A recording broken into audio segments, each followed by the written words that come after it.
plenty programs tó sì ń fẹ́fẹ́. We just dey gbádùn yọ síta ilé 94.9 àwa nìyẹn kò sólókìtì bí ìjímèrè láyé ń bí.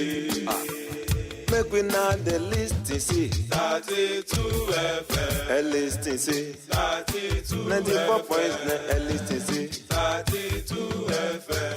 Ó tàwọn yọ 32 FM. Dúpẹ́ ní Bàdáláwà 32 FM. Àjàgbá ẹ̀rín kókó wa ò sí 32 FM. Ètò tó pójú owó 32 FM. Humor essence 32 FM. Entertainment sport information 32 FM. Orin àgbọ́dínú 94.9 LTC 32 FM. Fẹ́fẹ́ polówó ọjà 32 FM. Kájọ owó ọgbà Yomi Ọlábísí na true yarn 94.9 LTC 94.9 LTC 32 FM 94.9.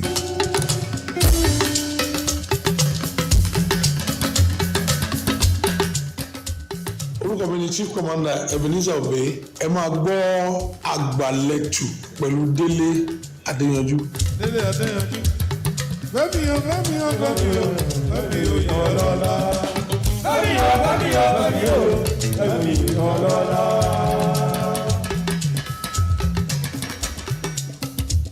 Bẹ́ẹ̀ni o, yọ̀ lọ́la. Bẹ́ẹ̀ni o, bẹ́ẹ̀ni o, bẹ́ẹ̀ni o, bẹ́ẹ̀ni yọ̀ lọ́la. Agbaletu ọmọdé làwọ. Bẹ́ẹ̀ni o, bẹ́ẹ̀ni o, bẹ́ẹ̀ni o, bẹ́ẹ̀ni yọ̀ lọ́la. Agbaletu ọmọdé làwọ. Bẹ́ẹ̀ni o, bẹ́ẹ̀ni o, bẹ́ẹ̀ni o, bẹ́ẹ̀ni yọ̀ lọ́la. Délé Adéyanjú mi o, Agbaletu ọmọdé làwọ. Bẹ́ẹ̀ni o, bẹ́ẹ̀ni o, bẹ́ẹ̀ni o, bẹ́ẹ̀ni yọ̀ lọ́la. Bẹ́ẹ̀ni yọ̀ lọ́la. Bẹ́ẹ̀ni o, bẹ́ẹ̀ni o, bẹ́ẹ̀ni o, bẹ́ẹ̀ni yọ̀ lọ́la. Délé Adéyanjú mi o, Agbaletu ọmọdé làwọ. Bẹ́ẹ̀ni o, bẹ́ẹ̀ni o, bẹ́ẹ̀ni o, bẹ́ẹ̀ni yọ̀ lọ́la. Agbaletu ọmọdé làwọ. Bẹ́ẹ̀ni o, bẹ́ẹ̀ni o, bẹ́ẹ̀ni o, bẹ́ẹ̀ni yọ̀ lọ́la. Agbaletu ọmọdé làwọ. Bẹ́ẹ̀ni o, bẹ́ẹ̀ni o, bẹ́ẹ̀ni o, bẹ́ẹ̀ni yọ̀ lọ́la. Adéyanjú mi o, Agbaletu ọmọdé làwọ. Bẹ́ẹ̀ni o, bẹ́ẹ̀ni o, bẹ́ẹ̀ni o, bẹ́ẹ̀ni yọ̀ lọ́la. Èmi yóò sì yọ̀ bàbá. Èmi yóò sì yọ̀ bàbá. Èmi yóò sì yọ̀ bàbá. Èmi yóò sì yọ̀ bàbá. Yẹ́yẹ́ bàbá. Yẹ́yẹ́ bàbá. Orí tó ṣe fún mi ó pọ̀ bàbá. Ó pọ̀ yọ̀ bàbá. Ó pọ̀ bàbá. Mi ní dásí tó dáwà sí bàbá. Adéyanjú bàbá. Èmi yóò sì yọ̀ bàbá. Èmi yóò sì yọ̀ bàbá. Èmi yóò sì yọ̀ bàbá. Èmi yóò sì yọ̀ bàbá. Èmi yóò sì yọ̀ bàbá. Délé Adéyanjú bàbá.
Baby,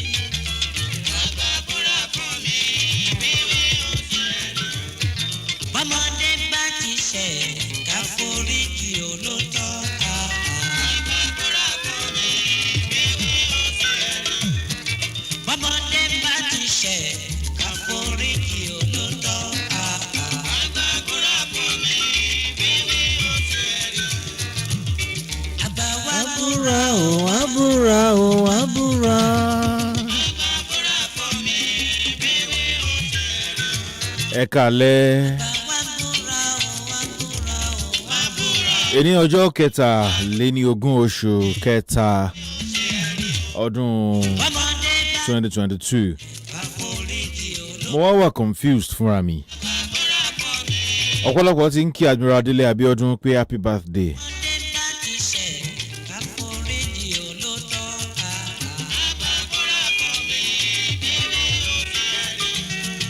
Pé bàbá ti pé 74. Èmi gan wá sure bóyá 23 ni àbí 30. Bóyá March 30 ni àbí March 23 ni wọ́n máa pé 74. Ṣùgbọ́n ju gbogbo ẹ̀ lọ, kí Ọlọ́run túbọ̀ jẹ́ kí wọ́n pẹ́ fún wa, kó lọ́ra ẹ̀mí fún wọn, kó fún wọn ní àlàáfíà. Ẹ̀mí gígùn ni mò ń tọrọ fún wọn. Admiral Cyril Bámidélé Abiodun, ọmọ àlèlé, ọmọ ọba níṣọ̀bẹ.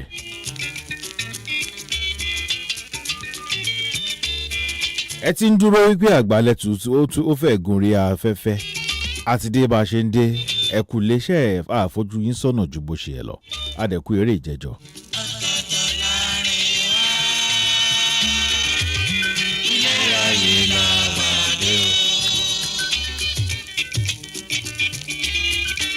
Ẹ jẹ́ kí n kàn sí àwọn tèmi ní ojú òpó Facebook. Oyèwọlé Abímbọ́lá, the keyboardist. Ilé ayé la pàdé o. Kúnlé láṣẹbì kan mo kí yín sà, ẹ kúrọ̀lẹ́.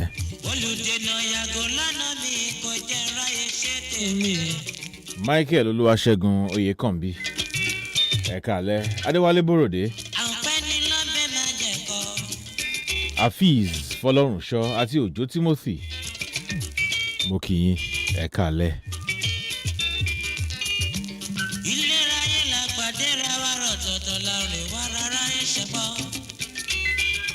Hafiz Fọlọ́runṣọ́.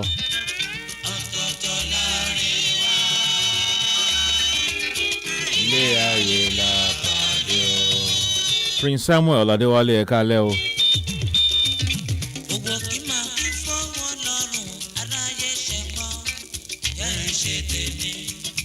Azeez Soliu Olúgbìlé níṣẹ́yìn òrò, ẹ káalẹ́. Ẹ já pàdé lọ́jọ́ Wednesday tó ń bọ̀ nílùú Ìṣẹ́yìn níbi tá a ti máa kó rẹ́kọ̀dù Sagini tuntun jáde. Á wù mí láti pàdé Soliu Azeez ọmọ Olúgbìlé ń bẹ̀. Sagini, ẹ kú oríire. Ọlọ́run ò ní fi rẹ́kọ̀dù ilé ìṣàṣemọ́. Ògo kan lẹ jẹ́ ní Ìṣẹ́yìn òrò. Ògo yín ò ní wọ̀ kùnkùn, kò ní wọ̀ mi.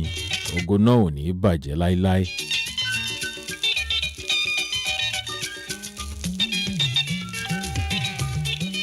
Adébáyọ̀ Ọpẹ́yẹmí Progressive, ẹ káalẹ́ o. Tájù Ajíbíkẹ́ tó ń jẹ́ Terry Bàmí, ẹ káalẹ́.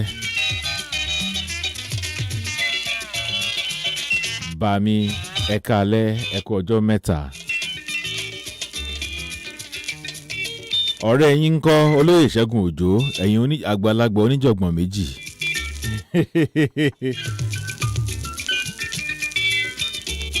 Àwọn méjì ọdún kan náà bí wọn. Tí wọ́n bá bẹ̀rẹ̀ sí ní sọ sítórì ìgbà tí wọ́n wà lọ́dọ̀ Ẹ̀dí Òkúńtà, ìgbà tí wọ́n wà lọ́dọ̀ Ọláìyá, ìgbà tí wọ́n jọ travel lọ síbì kan, tá máa fira wọn pa báyìí, ìran wọn máa ń dùn wò. Àti Tájù Ajíbíkẹ́ àti Ṣẹ́gun Òjó. Ikú kò ní pa yín fún mi. Ikú ò ní gbà yín mọ́ mi lọ́wọ́. Ṣùgbọ́n mi ò wá ní ṣáájú yín lọ. Ẹ̀yin náà lẹ́ẹ̀kọ̀ọ̀kan lọ. Ẹ ti dàgbà náà.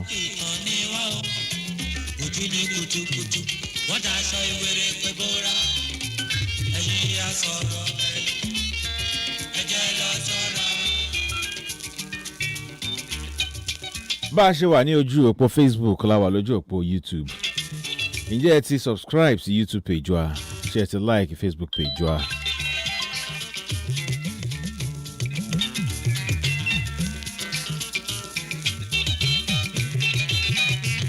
Akin Alabi Samuel,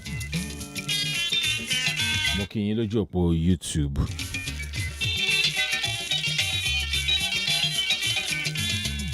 Aṣíwájú Adéọmọdé, ẹ káàbọ̀. Alẹ́ yìí Ọlọ́run á tún fún wa ṣe bó ṣe ń fún wa ṣe látẹ̀yìnwá. Rachel Ọlárẹ̀mí òní, Ọlásùnbọ̀ Mọ́rẹ́níkejì, Adégúnlẹ̀ Ayọ̀délé, Ramoni Lamidi, Rufai Abdulwasiu, Ọlárẹ̀wájú Lariwas, Kazeem Ìyàndá ọmọ West. Mo ní láti kọ́kọ́ kí àwọn tèmi náà.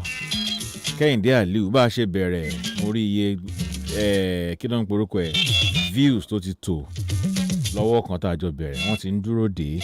Ẹ̀yin tẹ́ wà nílé náà tẹ́ ẹ̀ sí lórí Facebook, mo kí yín o. 10 kọjá ìṣẹ́jú 10 gẹ́rẹ́gẹ́.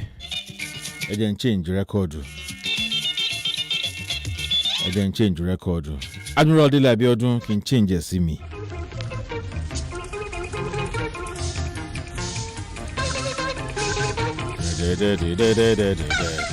Jáwọn sí overflow. Comrade Solomon Olúàgbà kan, ẹ̀ka lẹ́ẹ̀kọ́ ọjọ́ mẹ́ta.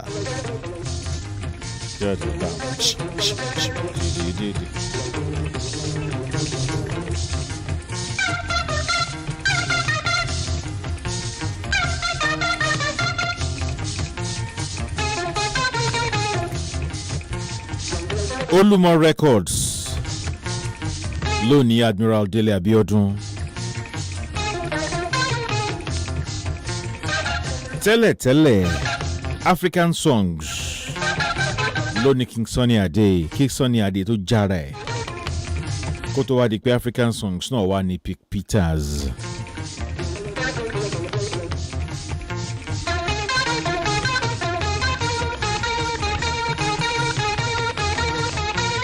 Jet Sounds lónìí Tony Adex.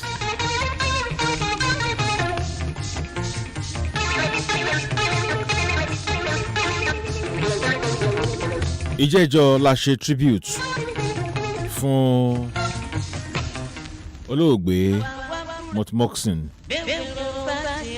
ìbùkún orísun yẹ. Agbábúra fún wa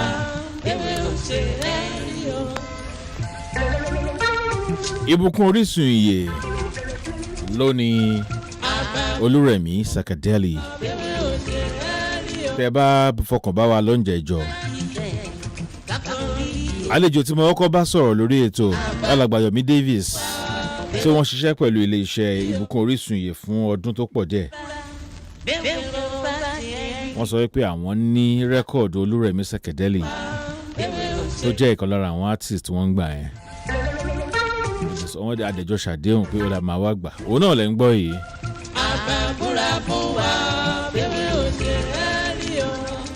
Bámọ́dé máa ń tẹ̀ kákórí ìlọ́lọ́. Àgbàbúra fún wa bẹ́ẹ̀ ò ṣe é rí o.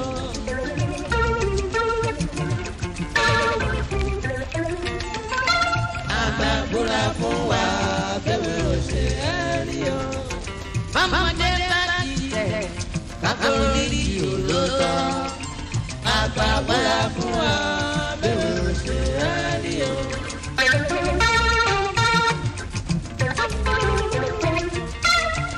Àgbàbúra fún wa bẹ́ẹ̀ ò ṣe é rí o. Olùdarí bẹ́ẹ̀ tẹ̀ káforí ìlọ́tọ̀.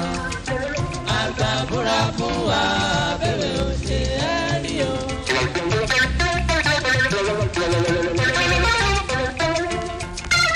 Àgbàbúra fún wa bẹ́ẹ̀ ò ṣe é rí o.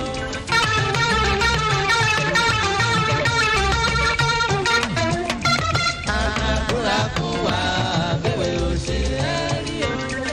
Bámọ́dé bá ìfẹ́ káforí ìlọ́tọ̀. Àgbàbúra fún wa bẹ́ẹ̀ ò ṣe é rí o.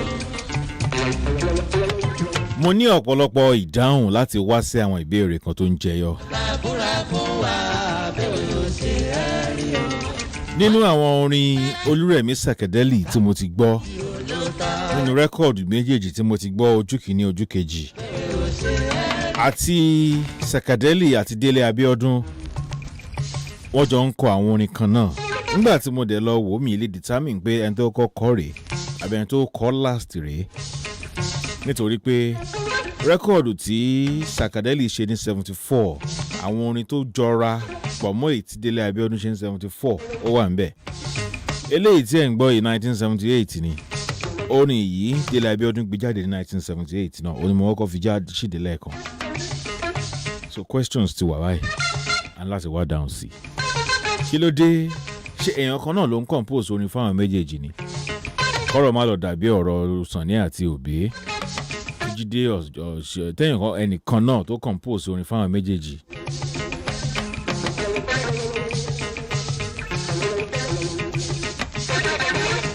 orin kan bá Providence jáde kan náà tún bá another one jáde ǹjẹ́ kí n ṣe máa ìdí àní àbí o mi ò rántí mọ́.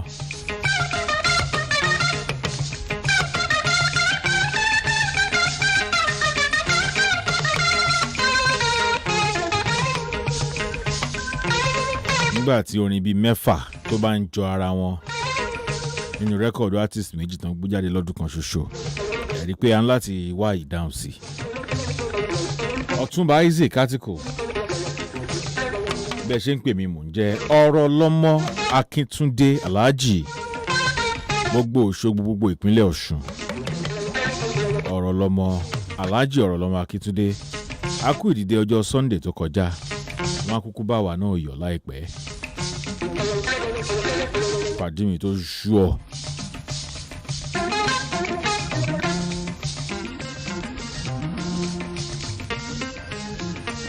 ẹ jẹ́ sáré jáyínsìn kankan ṣùgbọ́n mi ní lu òsì jù màá kàn fi blade tọ̀ díẹ̀ ni. ẹ mọ̀ wípé ńgbà tí a bẹ̀rẹ̀ ní ìkànnì yìí ọ̀tọ̀ níbi tá a ti ń ṣe Àgbálẹ́tù ọ̀tọ̀ níbi tá a ti ń ṣe Àgbàmán rédíò ilẹ̀ tí ń gbọ́ ṣùgbọ́n ńgbà tó yá àwa kó gbogbo oúnjẹ wa sínú àpẹẹrẹ kan náà wípé 32 FM ká gbé fún kákáwọ́ sókè pátápátá ìyẹn la fi bẹ̀rẹ̀ Àgbálẹ́tù ó ti lé ní oṣù mẹ́ta báyìí bí oṣù 5 sẹ́yìn ní ìkànnì yìí ó mà dàbí ẹni pé Àgbàmán ń padà bọ̀ ṣùgbọ́n mi ti sure I never sure bó bá ṣe jẹ́ màá jẹ́ kẹ́ ẹ mọ̀. bínú fún mi mi ò bínú fún ẹ ló ń díjà sílẹ̀ lágbẹ̀dẹ. bínú fún mi mi ò bínú fún ẹ ló ń díjà sílẹ̀ lágbẹ̀dẹ. alàgbà Abbas mo kì í tó máa fi orin yìí ṣe quiz fún àwọn kan ọwọ́ kan wá ní Sànní ló ń kọrin. bínú fún mi mi ò bínú fún ẹ ló ń díjà sílẹ̀ lágbẹ̀dẹ.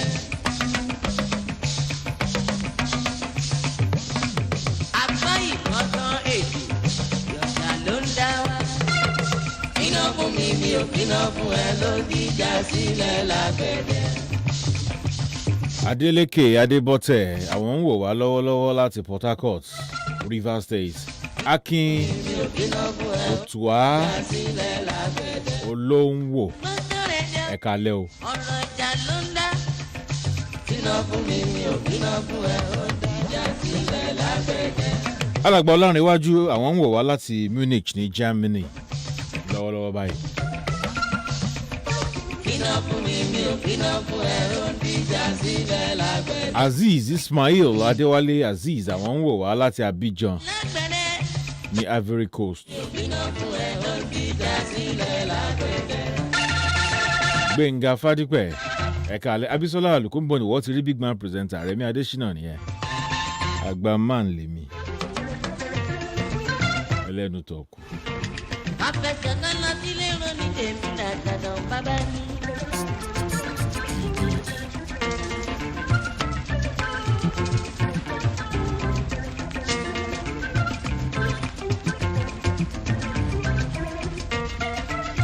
múra ìdè àwọn mo bá ròde.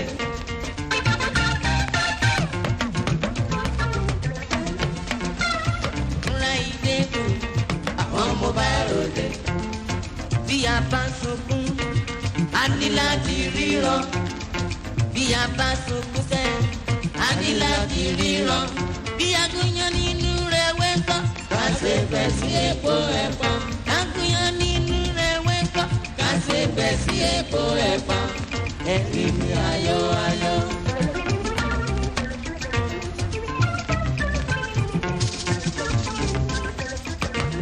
ilé pàgbé sàlàkọ́rọ̀ lórí rẹ̀ pé mo fẹ́ràn dèrà tàtà bàbá ní bàbá.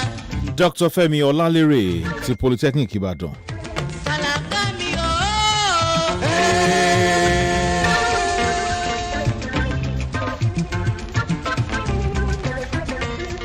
Bíọ́dún Òbe láti Ọ̀yọ́ Aláàfin.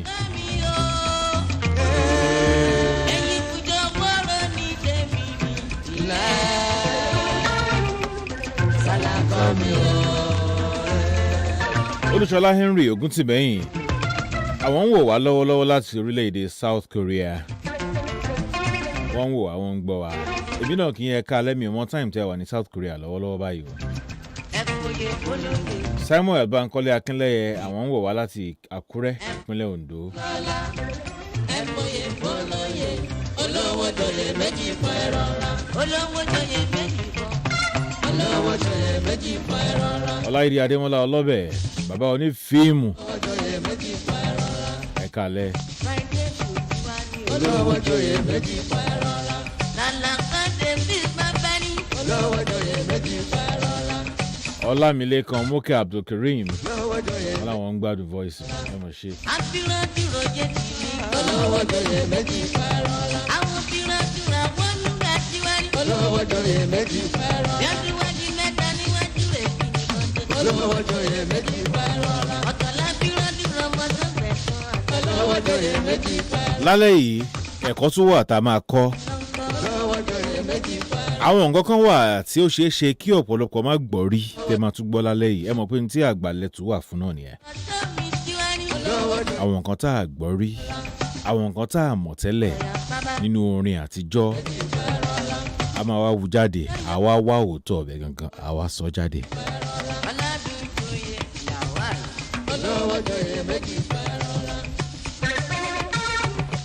olówó joyè méjì fún ẹ̀rọ ra. Àlejò tí màá gbà lálẹ́ yìí ẹ mọ àwọn àlejò mi lókè òkun wọ́n máa ń wà lóde bí ẹni pé wọn ò ní nǹkan míì tí wọ́n ń ṣe ni wọ́n fi gbogbo agbára ẹ̀mí òun ni wọ́n fi ń kíìpù àwọn nǹkan tó jẹ́ orin tiwa gangan lọ́dọ̀ wọn wọ́n dẹ̀ mọ̀ ń pa ẹ̀ púpọ̀ ó yé wọn.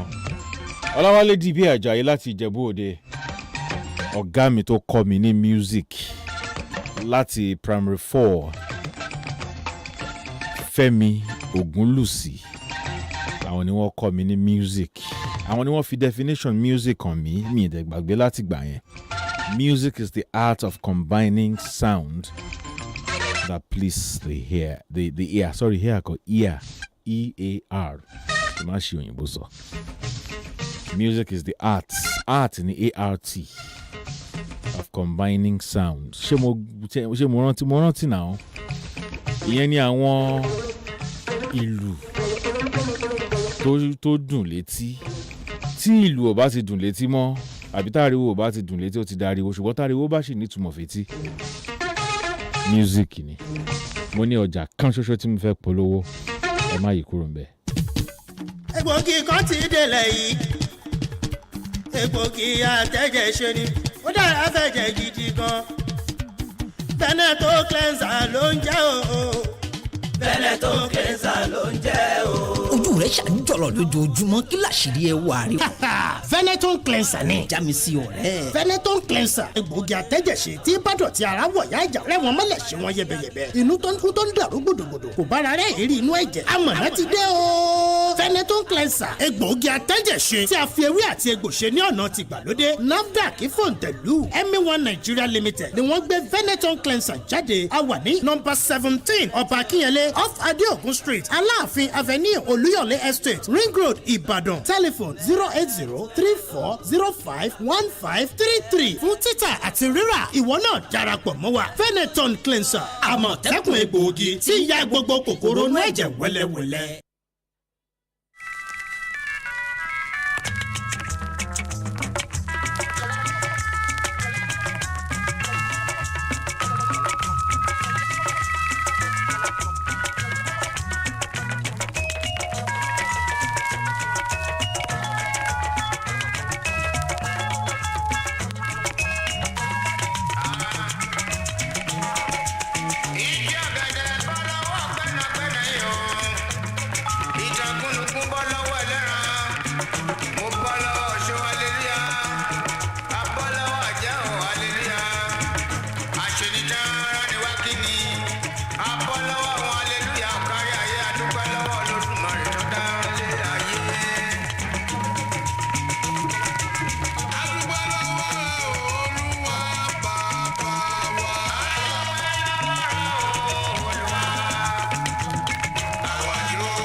ẹgbẹ́ why worry Subiru ní àti àwọn orchestra why worry lélẹ̀. Rasheed Kẹ́yẹ̀dé lójú òpó YouTube ẹ kalẹ́ èrò ti pọ̀ lójú YouTube yẹn gan. Wọ́n ní good evening Baálẹ̀ Délé Adéyanjú Agbaletu the microphone controller. Ben Arúgbóọlá good evening sir. Abíọ́dún Ọdẹ́bùnmi wọ́n tún pè mí professor. Olúmídé Fákúnlé Alágbára ẹ ṣé gan jàre. Anthony Adi wọ́n ní well o wow so who copied who láàrin Délé Abíọ́dún àti sensational Olúrẹ̀mí Sakadeli Akin Akínwándé ẹ kalẹ́. Ben Arúgbóọlá ń wò wá lọ́wọ́lọ́wọ́ láti New Jersey ní Amẹ́ríkà.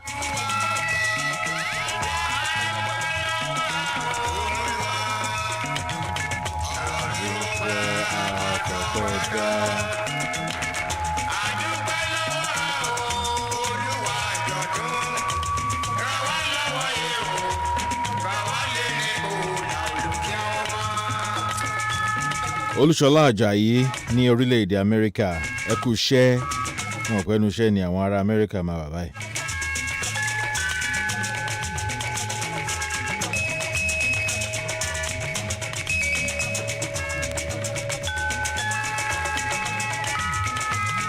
Àlejò mi tí máa bá sọ̀rọ̀ lórí ètò lálẹ́ yìí orúkọ wọn ni Ṣọlá ọmọ Mápàdérùn.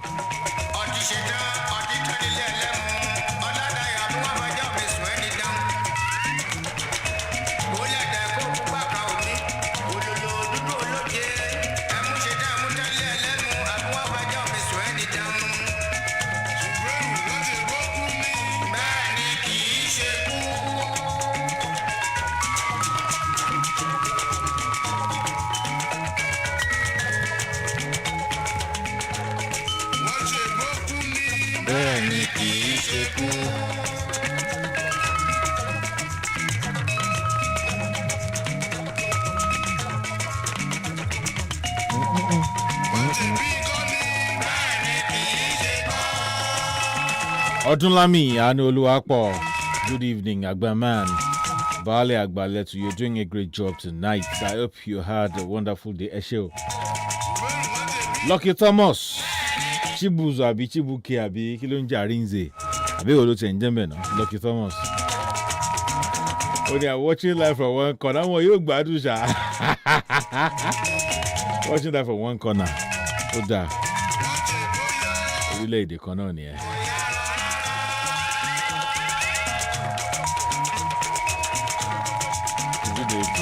Digididi.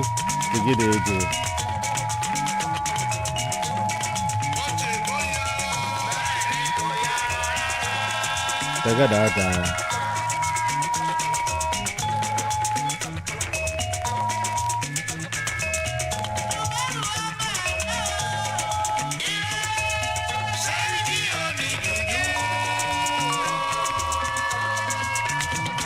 Mo ti ń pe alàgbà Ṣọlá Mápàdérùn lọ́wọ́lọ́wọ́ báyìí.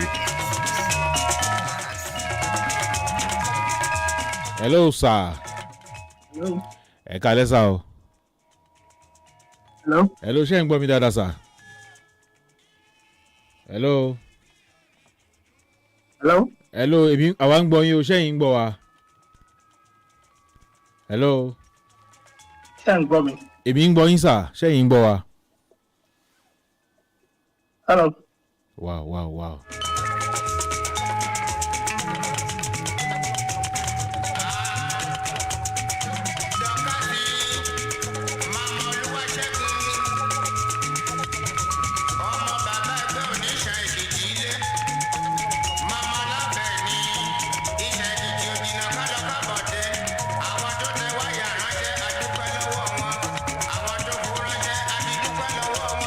Hello, mo wà bí ṣé ń gbọ́ mi. Aha, ṣé ń gbọ́ wa báyìí sà? Èmi ń gbọ́ yín dáadáa. Aha, àwa náà ti ń gbọ́ yín dáadáa sìn.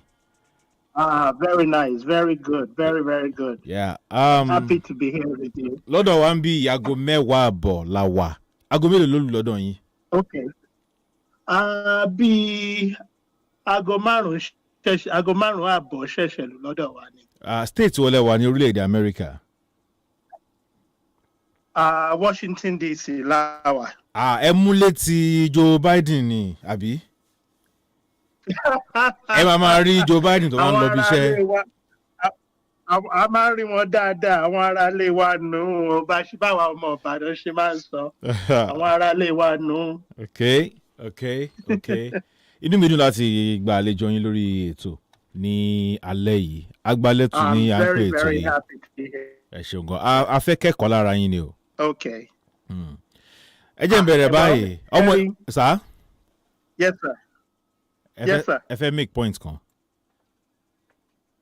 No, mo kàn fẹ́ sọ pé point tí mo fẹ́ make ni pé kò sí nǹkan tó dáa ju pé ká máa kọ́ ẹ̀kọ́ ní ara wa. You know what I mean? Yeah. So ẹ má bínú sí mi tó bá jẹ́ pé nígbà míì mo ń fi òyìnbó kún Yorùbá mi. Kò sí wàhálà. Ó ti pẹ́ tí mo ti kúrò lé. Tí n bá sọ fún yín ní ìgbà tí mo ti kúrò lé, ó ti fẹ́ tó bí 30 ọdún báyìí tí mo ti kúrò nílé. Ṣé máa ń wálé? Ó ti pẹ́ tí mo ti wálé o, but ṣẹ̀wọ̀n àwọn èèyàn míì wà ń bẹ̀, àwọn ẹ̀gbọ́n wà ń bẹ̀, àwọn aráalé wà ń bẹ̀. Okay. So àwa ti ń plan láti wálé ní kí gbogbo wàhálà coronavirus ti put stop to everything, but lágbára Ọlọ́run, lágbára Ọ̀rúnmìlà a lè délé before too long. Right. You know. Okay. Màá gbé ìbéèrè mi àkọ́kọ́ jáde láìpẹ́ fún mi ní ìṣẹ́jú àyá 10. Ẹ bá kúrò lójú òpó. Okay, mi ní kúrò. Mo ti padà dé. Ṣé ń gbọ́ mi báyìí? Mo ń gbọ́ yín dáadáa. Mo sáré change network tí mo fi ń bá yín sọ̀rọ̀ ni. Na ẹ tó ẹni ọdún mélòó alàgbà Ṣọlá Mápàdérùn? 53 years old ni mi o, 1968 náà ti bí mi. 1968.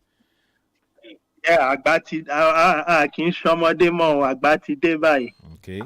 Ṣọmọ Ìbàdàn ni àbí ọmọ Oǹdó? Ìbàdàn ni wọ́n ti bí mi. Ọmọ Awẹ́ ni bàbá mi. Ọmọ Oǹdó ni ìyá mi. So, but èmi ń claim àwọn méjèèjì. So, okay. I think it's a very good thing to help pé èèyàn ní opportunity láti mọ tradition. Bẹ́ẹ̀ni. Yeah, so. Now, kí ni báwo lẹ ṣe wà exposed sí music, especially àwọn orin ìpínlẹ̀ Oǹdó àbí orin Oǹdó, Àkúrẹ́ àti agbègbè ẹ̀? Ẹ ṣé púpọ̀, ẹ jẹ́ ń dáhùn question yẹn. Ṣẹ́rí ìgbà tá a wà lọ́mọdé, ẹ̀gbọ́n mi Adéfẹ́mi, wọ́n ń ṣiṣẹ́ fún journalist ni wọ́n. Okay. Wọ́n ń ṣiṣẹ́ fún, I think it was BCOS ni wọ́n ń ṣiṣẹ́ fún nígbà yẹn. Àbí Radio YO, I'm not too sure, but one of those stations ni ẹ̀gbọ́n mi Adéfẹ́mi ń ṣiṣẹ́ fún. Fẹ́mi Mápàdérùn. Mo tún wá ní, bẹ́ẹ̀ ni. All right. Mo tún wá ní àwọn ẹ̀gbọ́n méjì, ọmọ ìyá mi tán jẹ́ ìbejì, Táíwò àti Kẹ́hìndé. Àwọn méjèèjì yẹn, àwọn yẹn like music bàjẹ́. So àwọn máa ń DJ, so wọ́n collect record. And ibi tí Oǹdó yẹn ti jẹ́ ni pé, ṣẹ̀mọ̀ nígbà yẹn tí a bá ti gba lóde summer, àwa fẹ́ dúró níbàdàn ká máa ṣeré bí iṣẹ́ rò pé Ọ̀bàdàn. A máa ń rò pé ọmọ big city ni wá, a kì í fẹ́ lọ sí Oǹdó torí a máa ń rò pé ará oko ni àwọn ará Oǹdó. Ẹ̀yin ará Ìbàdàn lára ìgboro. Bẹ́ẹ̀ ni o. Torí Kingsway wà ní Dùgbẹ̀. Bẹ́ẹ̀ ni. So a kì í fẹ́ lọ sóǹdó, ṣùgbọ́n ìyá mi ò ní gbà. Wọ́n á gbé gbogbo wa àti àwọn cousin mi àti ẹ̀gbọ́n mi obìnrin, gbogbo wa á lọ sóǹdó, á lọ bá grandmother mi àti grandfather mi àti gbogbo àwọn ará Oǹdó yẹn ṣeré. So after a while, mo wá discover pé Oǹdó yìí máa nice o, ṣe mọ̀ Oǹdó òkè, àwọn ará Oǹdó wọ́n wà very laid back, wọn kì í ṣe wàhálà. So àwọn ará Ondo jẹ́jẹ́ ni gbogbo wọn máa ń ṣe. So every time tá a bá ti lọ sí Ondo yẹn, ọkàn mi máa ń balẹ̀, torí Ondo so wà very easy. And so nígbà yẹn o, a máa ń gbọ́ gbogbo record torí ọlọ́jà ni grandmother mi. Wọ́n máa ń ta oríṣiríṣi nǹkan, wọ́n ń ta aṣọ, wọ́n ń ta oríṣiríṣi ní area kan tó ń pè ní Ìgèlè Ọ̀túnba l'Ondo. Okay. Market, Ìgèlè market yẹn is one of the big markets ní Ondo. So ẹsẹ̀ dẹ̀ la máa fi rìn lọ sí gbogbo ibi tá a bá ti ń lọ. So a máa ń gbọ́ oríṣiríṣi music. Ṣé mo ìgbà táwọn wà ní ọmọdé bẹ́ẹ̀ yẹn tá a fẹ́ máa ṣe akọ. Music àwọn òyìnbó là ń gbọ́, à ń gbọ́ Shalama, à ń gbọ́ Donna Summer, à ń gbọ́ Dynasty. But at the same time, gbogbo music, àwọn traditional music, àwọn local music yẹn, a tún gbọ́ gbogbo àwọn yẹn náà. And for me, after a while, àwọn traditional music yẹn, àwọn yẹn wá ń bá mi lára mu ju ti àwọn òyìnbó foreign songs that you are used to. Exactly. So, and nǹkan tó ṣe wá jẹ́ kí n wà very strong in my research for music yẹn ni pé ọmọdé ni mí nígbà tí mo ti kúrò nílé. I was about 17 years old nígbà tí mo kúrò ní Nigeria. So ìgbà tí mo dẹ̀ dé America tá à ń ṣe tá à ń mọ̀, after a while, mo wá bẹ̀rẹ̀ sí miss àwọn music ilé yẹn. Tí àyùn ilé bá ti ń yún olúwẹ̀, wàá fẹ́ máa jẹ oúnjẹ ilé, wàá fẹ́ máa gbọ́ music ilé. So mo wá bẹ̀rẹ̀ sí ń collect àwọn music yẹn. Anywhere tí n bá ti rí wọn, màá rà. And that was, I became a collector. Now, ṣé àwọn record yẹn ó ṣì wà ní vinyl form ní ọ̀dọ̀ yín lọ́hùn? Ṣé rí ibi tí tó tiẹ̀ tí wá surprise mi ni pé àwọn record yẹn èmi ń rí wọn níbi ju bí bá ṣe ń rí wọn lọ nílé. I was very surprised. Mo ní pé kí ló wá dé tó yẹ pé tèmi bá ń ra record àwọn ará ilé wa, ọ̀dọ̀ òyìnbó ni mo ti máa ń rà. Ó wà ní stall America. Ó wà ní stall America, kò pọ̀ náà, but àwọn kan wà ń bẹ̀. Then there was a man tí mo máa dárúkọ arákùnrin òyìnbó ni wọ́n, in fact British ni wọ́n wá move wá sí America. Wọ́n ti kú báyìí. The man's name was John Storm Roberts. Okay. Wọ́n gbé ní New York. Wọ́n wá start record label kan tó ń pè ní Original Music. Wọ́n wá bẹ̀rẹ̀ sí ń release African music ti àwọn ayé àtijọ́ yẹn.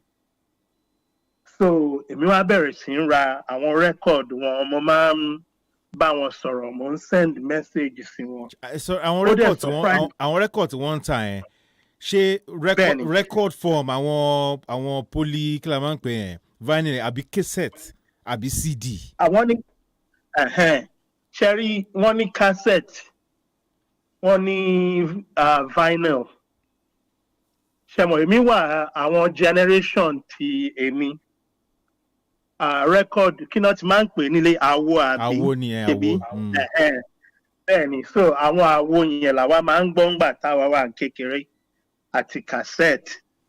So àwọn yẹn ló máa ń dùn mọ́ mi jù.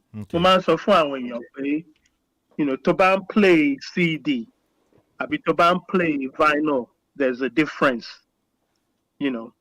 There's a way tí mo máa ń feel tí mo bá ń play àwo yẹn. Especially tó bá ra dín àkàrà kékeré lọ́wọ́ bẹ̀rẹ̀ yẹn.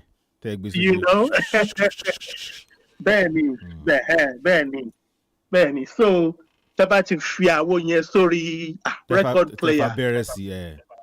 Bẹ́ẹ̀ni, tẹ́ fa bẹ̀rẹ̀ lè báyìí. A máa wò pé you know, ó máa ń jẹ́ ká rántí ilé, ó máa ń jẹ́ ká rántí ìgbà tá a wà ní kékeré. tí àwọn èèyàn bá rí rẹ́kọ̀dù alábẹ́rẹ́ nísìnyí wọ́n máa ń pera wọn wá wò ní pé wá wo rẹ́kọ̀dù kíní kan àtijọ́ ni irọ́ dẹ̀ ní wọn pé ó sì wà láwọn ibi tó wà. Ó wà níbi tó wà ṣẹ́gun ẹ ti ẹ̀jẹ̀ ń sọ nǹkan kan fún yín sìn. Ṣe rí the biggest fan and the biggest distributors of African music báyìí òyìnbó ni wọ́n, òyìnbó ni gbogbo wọn, at least àwọn tèmi mọ̀, and these are these people tó yẹ pé wọ́n ti fi gbogbo ayé wọn nǹkan tó fi ń ṣe nìyẹn. Wọ́n lọ sí Africa 3-4 times a year. Wọ́n ra gbogbo àwọn record yẹn, wọ́n wá gbé wá sí Europe, wọ́n á gbé wá sí America.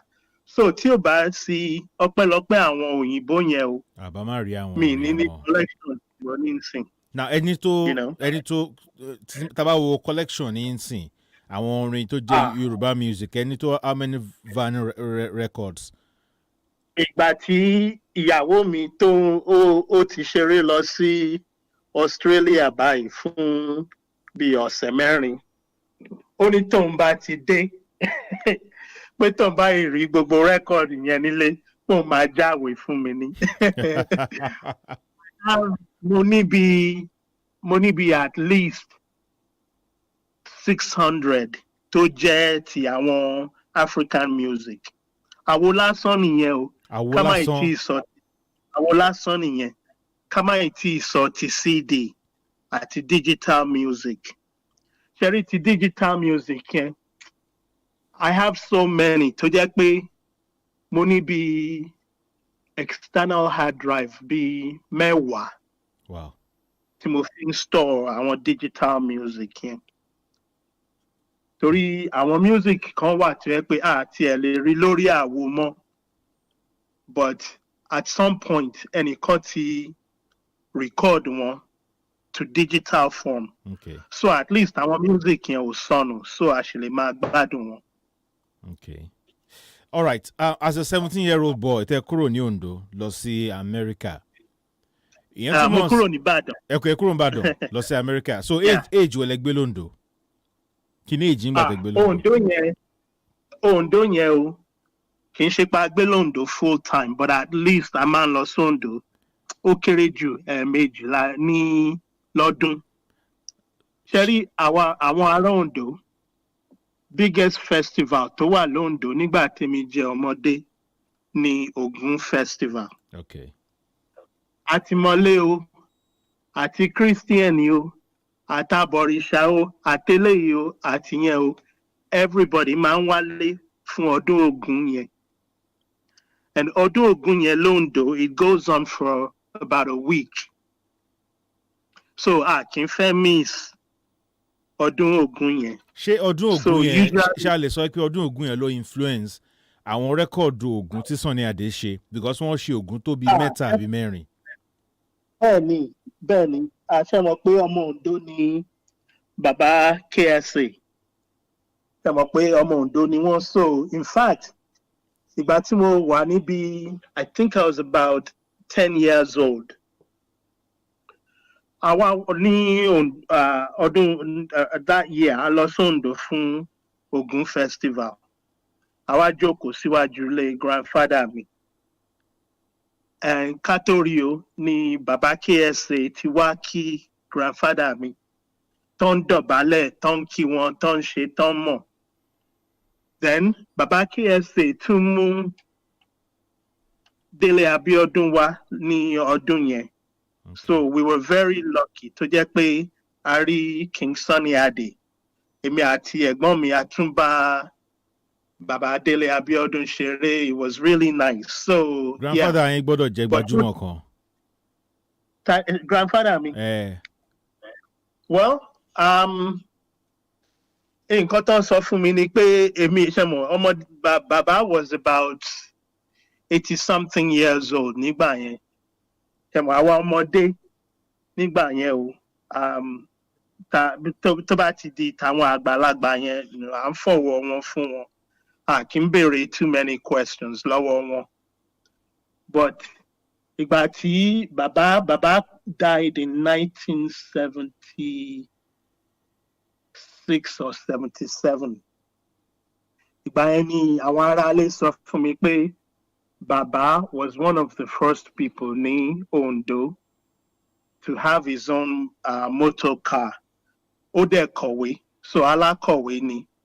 So I think he was one of those people. Jẹ́ pé wọ́n wà involved in all the civil activities of the town.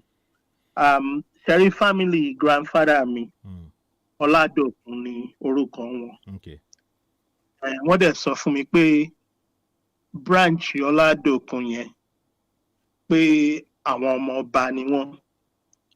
But ṣé mo àwa Yorùbá ọmọ ọba ni gbogbo wa. So it's one of those things. Jẹ́ pé bóyá òótọ́ ni o, bóyá fàbó ni o, it doesn't really matter. Torí ìwọ tó bá jẹ́ Yorùbá, by default, ọmọ ọba ni ẹ́. So, yeah. But I think, yeah, that was how. Okay. Yeah. Malio Entertainment, one year to Agbaman. One your host tonight sounds very familiar. Is that the voice of Alagba Shola Makpadiro? Ben Olushiri. Ben, you. Èmi náà nù. All right. Èmi náà nù. Àwa là ń gbọ́ yàn. Kí ni age yín nígbà tẹ́ meet àwọn Subero ni? Yes, sir. Sherry, ibi tí Ondo ti dá nìyẹn pé Ondo is essentially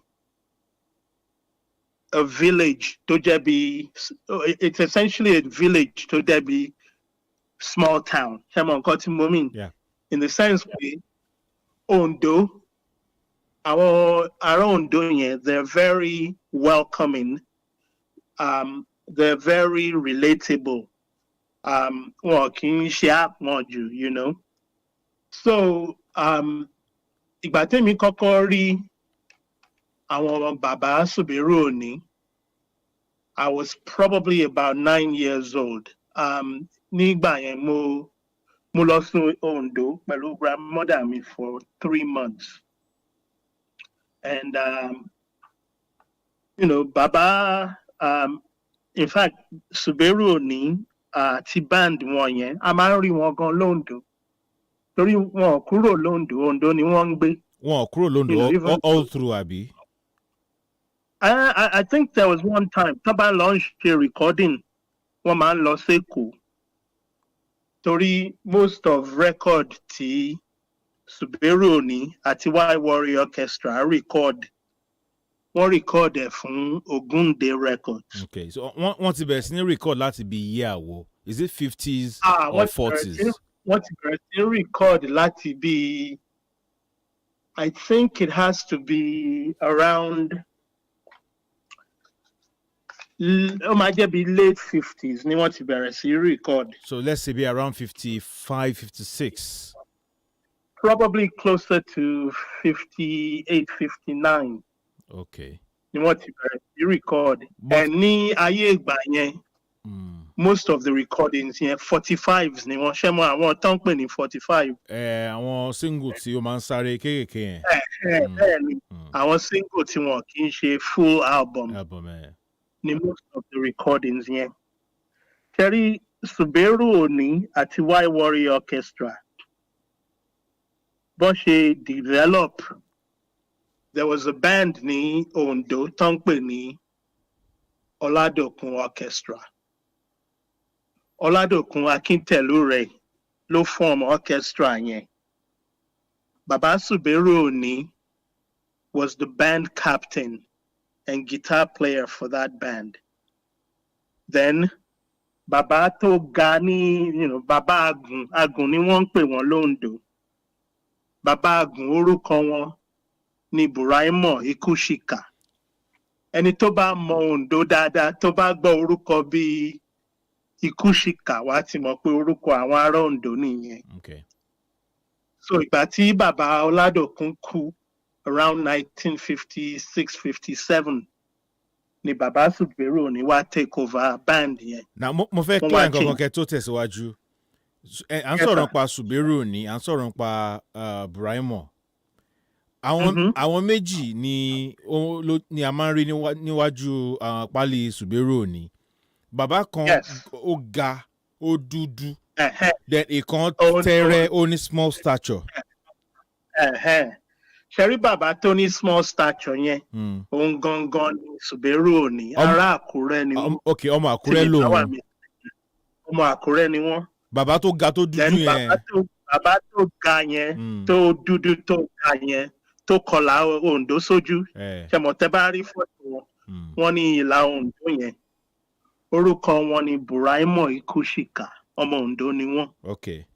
Now ṣé Buraimo Ikushika ṣé mẹ́mbà báǹdì Ọládòkun ni látilẹ̀? Bẹ́ẹ̀ni, àwọn ni samba player Fún Ọládòkun. ní band Ọládòkun yẹn. Ok, so ó mean pé nínú band Ọládòkun Suberu Òní jẹ́ captain, Buraimo jẹ́ samba player. Nígbà tí Ọládòkun wá kú, captain band that is Suberu Òní tó jọ ọmọ Àkúrẹ́ ó wá step in as the leader of the band. Exactly. So ó wá sọ Buraimo di captain àbí assistant? Ṣẹ̀rí báwọn méjèèjì yẹn ṣe wà bí co-leader ni wọ́n, you know. I think at that point they were so compatible. Ṣé mo nǹkan tí mo wí? So wọ́n ti bẹ̀rẹ̀ sí ṣe they've been working together for a while together, so they were very, very compatible. So one more, which is very important in a band. So I think Emi Mari one as co-leader, you know. Now, what change your band is Suberu Òní and his White Warrior Orchestra. And his White Warrior Orchestra. Ṣé band Ọládòkun yẹn ṣé White Warrior lòun náà ń jẹ́? No, but band Ọládòkun was simply called Oladokun's Orchestra. Sometimes they call them Oladokun's Ondo Orchestra. Okay. All right. And now, and Katomalo Ejekin, Sherry Ibati White Warrior Kokobere. They were recording as White Warrior and his own Do Juju band. So Money 45 be Meji Kon. To get a White Warrior.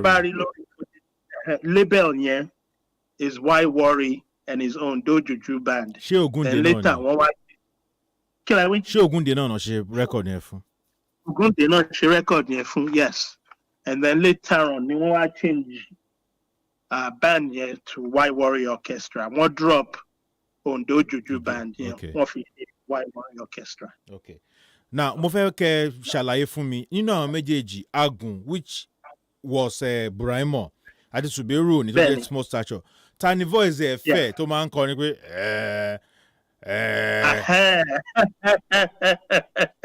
Bàbá Buraimo nìyẹn. Olóhùn ẹ̀fẹ́ tó máa ń dún bí eégún. Àwọn náà lóhùn baritone yẹn. Okay. Ni Bàbá Buraimo. Bàbá Suberu lóhùn wọn ti rin. Ohun arò ní tiẹ̀. Igi ọ̀pẹ tẹ́gbẹ́ gbẹ́nà yìí o. Ara mi ẹ máa gbọ́ mi. Sọ́rí ibi tí mo ti sọ lẹ́ẹ̀kan mo ṣe sọ lẹ́ẹ̀kan pé wọ́n ti mọ̀ wọn ara wọn torí wọ́n ti jọ ń ṣiṣẹ́. Sọ́rí tí bàbá olóhùn arò yẹn bá ti ń kọrin tó bá ti ń kọrin then Bàbá Buraimo aṣá jumping pẹ̀lú baritone yẹn. Ṣé wọ́n kọrin kan ní. Mo jí mo gbé gbáàjé mo bẹ̀rẹ̀ mọ́lẹ̀ mo gbé gbáàjé ọ̀rẹ́ mi o Ògèdèngbé agbóhùngòrò ọkùnrin. So Bàbá Suberu ló bẹ̀rẹ̀ orin yẹn. So ibi tó ti dé Ògèdèngbé agbóhùngòrò ọkùnrin Bàbá Buraimo ni Ògèdèngbé ẹrù ẹ sọ bó ṣe máa ń ṣe. So wọ́n ti mọ àwọn méjèèjì náà ló ń lead vocals. Bẹ́ẹ̀ni àwọn méjèèjì náà ń lead.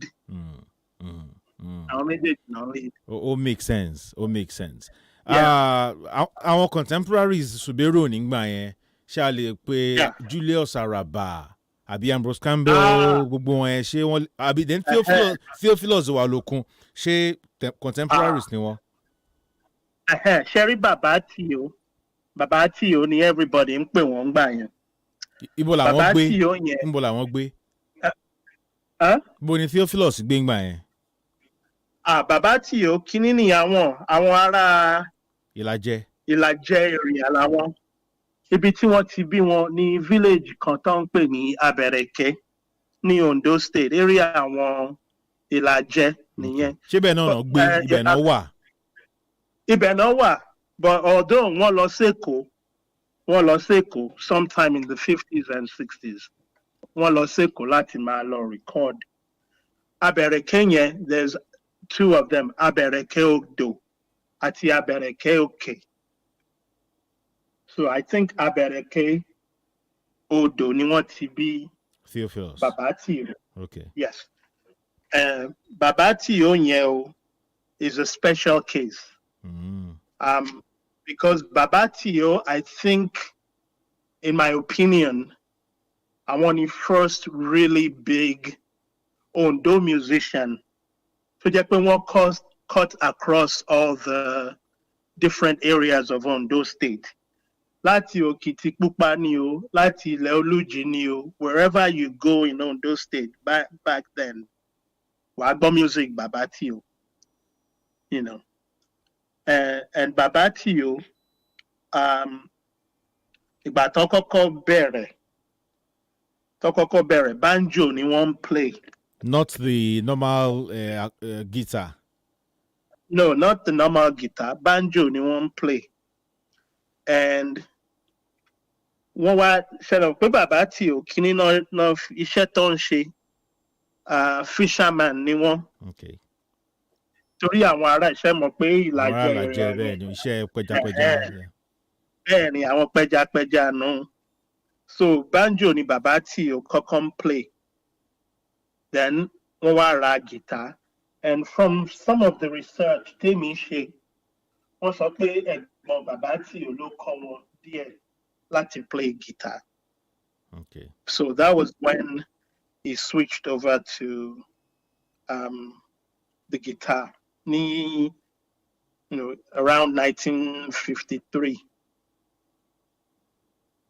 So ṣé Theophilus a lè sọ wípé ó ju àwọn Ṣùbẹ́rù ni lọ? Chemo, one of the problems with researching African music ni pé àwọn nǹkan pọ̀ tí a kọ sílẹ̀. Okay. That's right. So lójú tèmi, contemporaries ni wọ́n. Torí àwọn band méjèèjì, they became popular right about the same time. Okay. So èmi lè sọ pé contemporaries ni wọ́n. Àwọn bíi Bàbá Julius Araba yẹn o. Èmi rò pé àwọn ju àwọn bó jẹ́ pé ó dàbí pé àwọn lè ju àwọn Bàbá Tìó lọ, àwọn lè ju wọn lọ díẹ̀, not by much. Okay. But the 50s náà ni gbogbo wọn bẹ̀rẹ̀ sí ní record. 1950s yẹn ni nǹkan bẹ̀rẹ̀ sí kick off ní Nigeria. And the reason tí nǹkan ṣe ń kick off around 1950s yẹn, ṣe mọ̀ pé Nigeria ò tí wà independent nígbà yẹn. So, but àwọn record companies kan wá láti Europe nígbà yẹn tó ti bẹ̀rẹ̀ sí record our local and traditional musicians. Our record companies be Philips West Africa, I want be Decca, I want be Melodisc, I want be Phonogram. I want record our local musicians. Okay. Around sometime in the 1950s, ní àwọn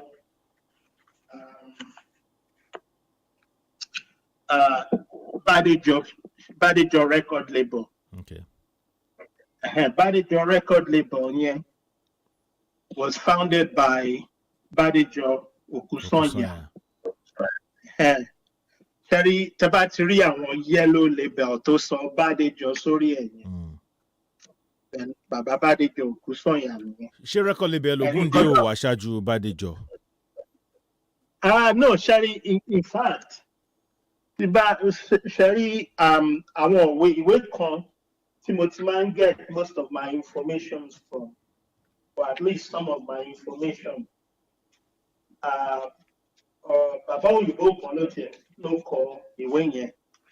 The book is called Juju, A Social History and Ethnographic of an African Popular Music.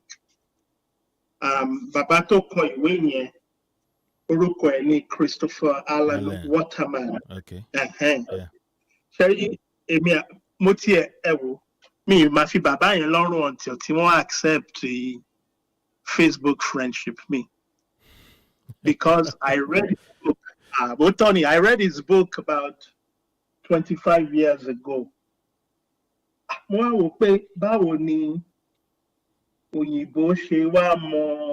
Music history wa tó bẹ́ẹ̀. Music history wájú èmi tí mo jẹ́ ọmọ Naija lọ. So bàbá yẹn wá láti wá gbé pẹ̀lú wa ń bì kò ń ṣe pé ó jókòó sọ̀hún láti kọ́ nǹkan tó kọ.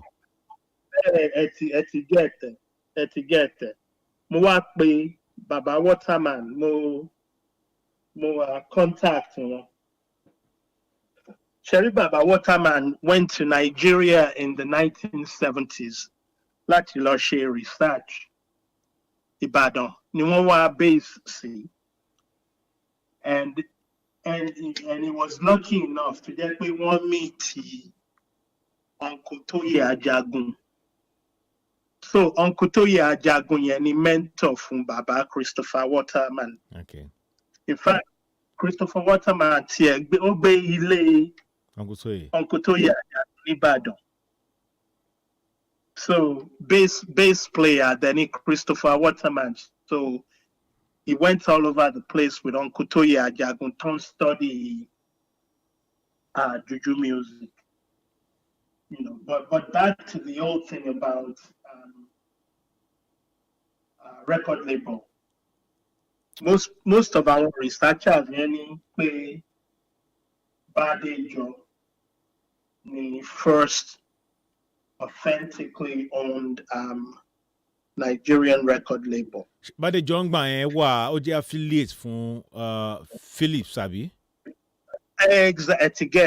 ADEYANJU ni torí ń gbà yẹn àwọn European companies yẹn lórí ní record àwọn náà ní pressing plant, àwọn náà ní gbogbo technology tó necessary láti ṣe record. So this ADEYANJU, Philips àwọn bàjẹ́. And there was another record company called Jofabro. Ṣẹ́tìbọ́ nípa àwọn ìyẹn rí. Ó dà pé ọmọ Iléṣà ló ní Jofabro. Bẹ́ẹ̀ ni ọmọ Iléṣà ni wọ́n. Jòsí Ọlájòyè Fájì. In fact, I think ọmọ Ìjẹ̀bú ni wọ́n tí mi bá wà mistaken. Ìjẹ̀bú Jẹ̀ṣà àbí? Most likely Ìjẹ̀bú Jẹ̀ṣà. Okay. Jofabro yẹn o, Decca làwọn ń bá ṣe. Then later on, one by EMI shape. So yeah, be recording label should be developing, but most of this stuff to get modern juju music or modern music too. Most of them started developing right about 1950 in that area. All right. Ẹ jẹ́ ká tó move on sí another artist mo fẹ́ ká sọ̀rọ̀ nípa ẹ̀. Mi ò bẹ́ẹ̀ ti gbọ́ nípa band kan rí. Àwọn náà wọ́n ń kọrin bí àwọn Suberu ní. Ṣé wọn pé kò sí tí artist bá wà a máa rí àwọn tó máa fẹ́ ṣe bí artist yẹn. Wọ́n ń porúkọ group yẹn ní mò ń bọ̀ Adétúnjí Ondo Orchestra or something. Màá play orin wọn fún yẹn máa gbọ́n sìn.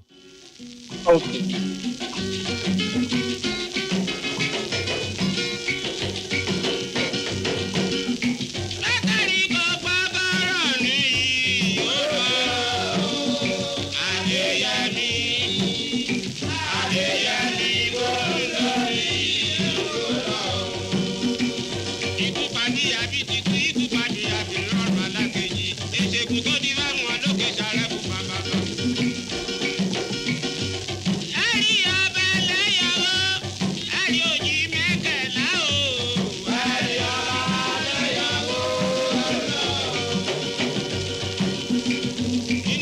Adetunji Ondo Orchestra ni ẹ wọ́n attempt láti sound bí àwọn Suberu. You've surprised me. Me, tí ever gbọ́n pa wọn rí. But it's very obvious pé àwọn náà try to sound bí Suberu ni. And because, as you said, tí artist kan bá ti hit, tán bá ti wà popular, àwọn kan á tún wá copy wọn. You know. And it's not just in African music. It's all over the music world, you know. Okay. Now, ẹ jẹ́ ká wo Àkúrẹ́ Ondo axis.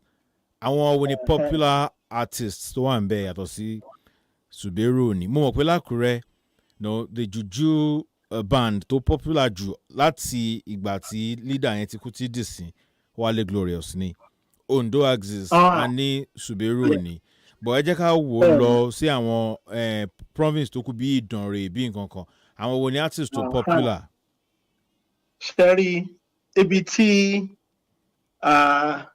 dialect Ondo tó ti dá ni pé for the most part tó bá jẹ́ ọmọ Ìdànrè àbọ̀mọ Àkúrẹ́ àbọ̀mọ Ọ̀wọ̀, although dialect máa wà different, but you're able to really pick out what people are talking about. So you're able to understand what they're saying. Charity Idorino, most popular, at least in my opinion, most popular musician, I want to Francis Akintade. The most popular musician Láti Ìdànrè. is Francis Akintade and his great brother's band.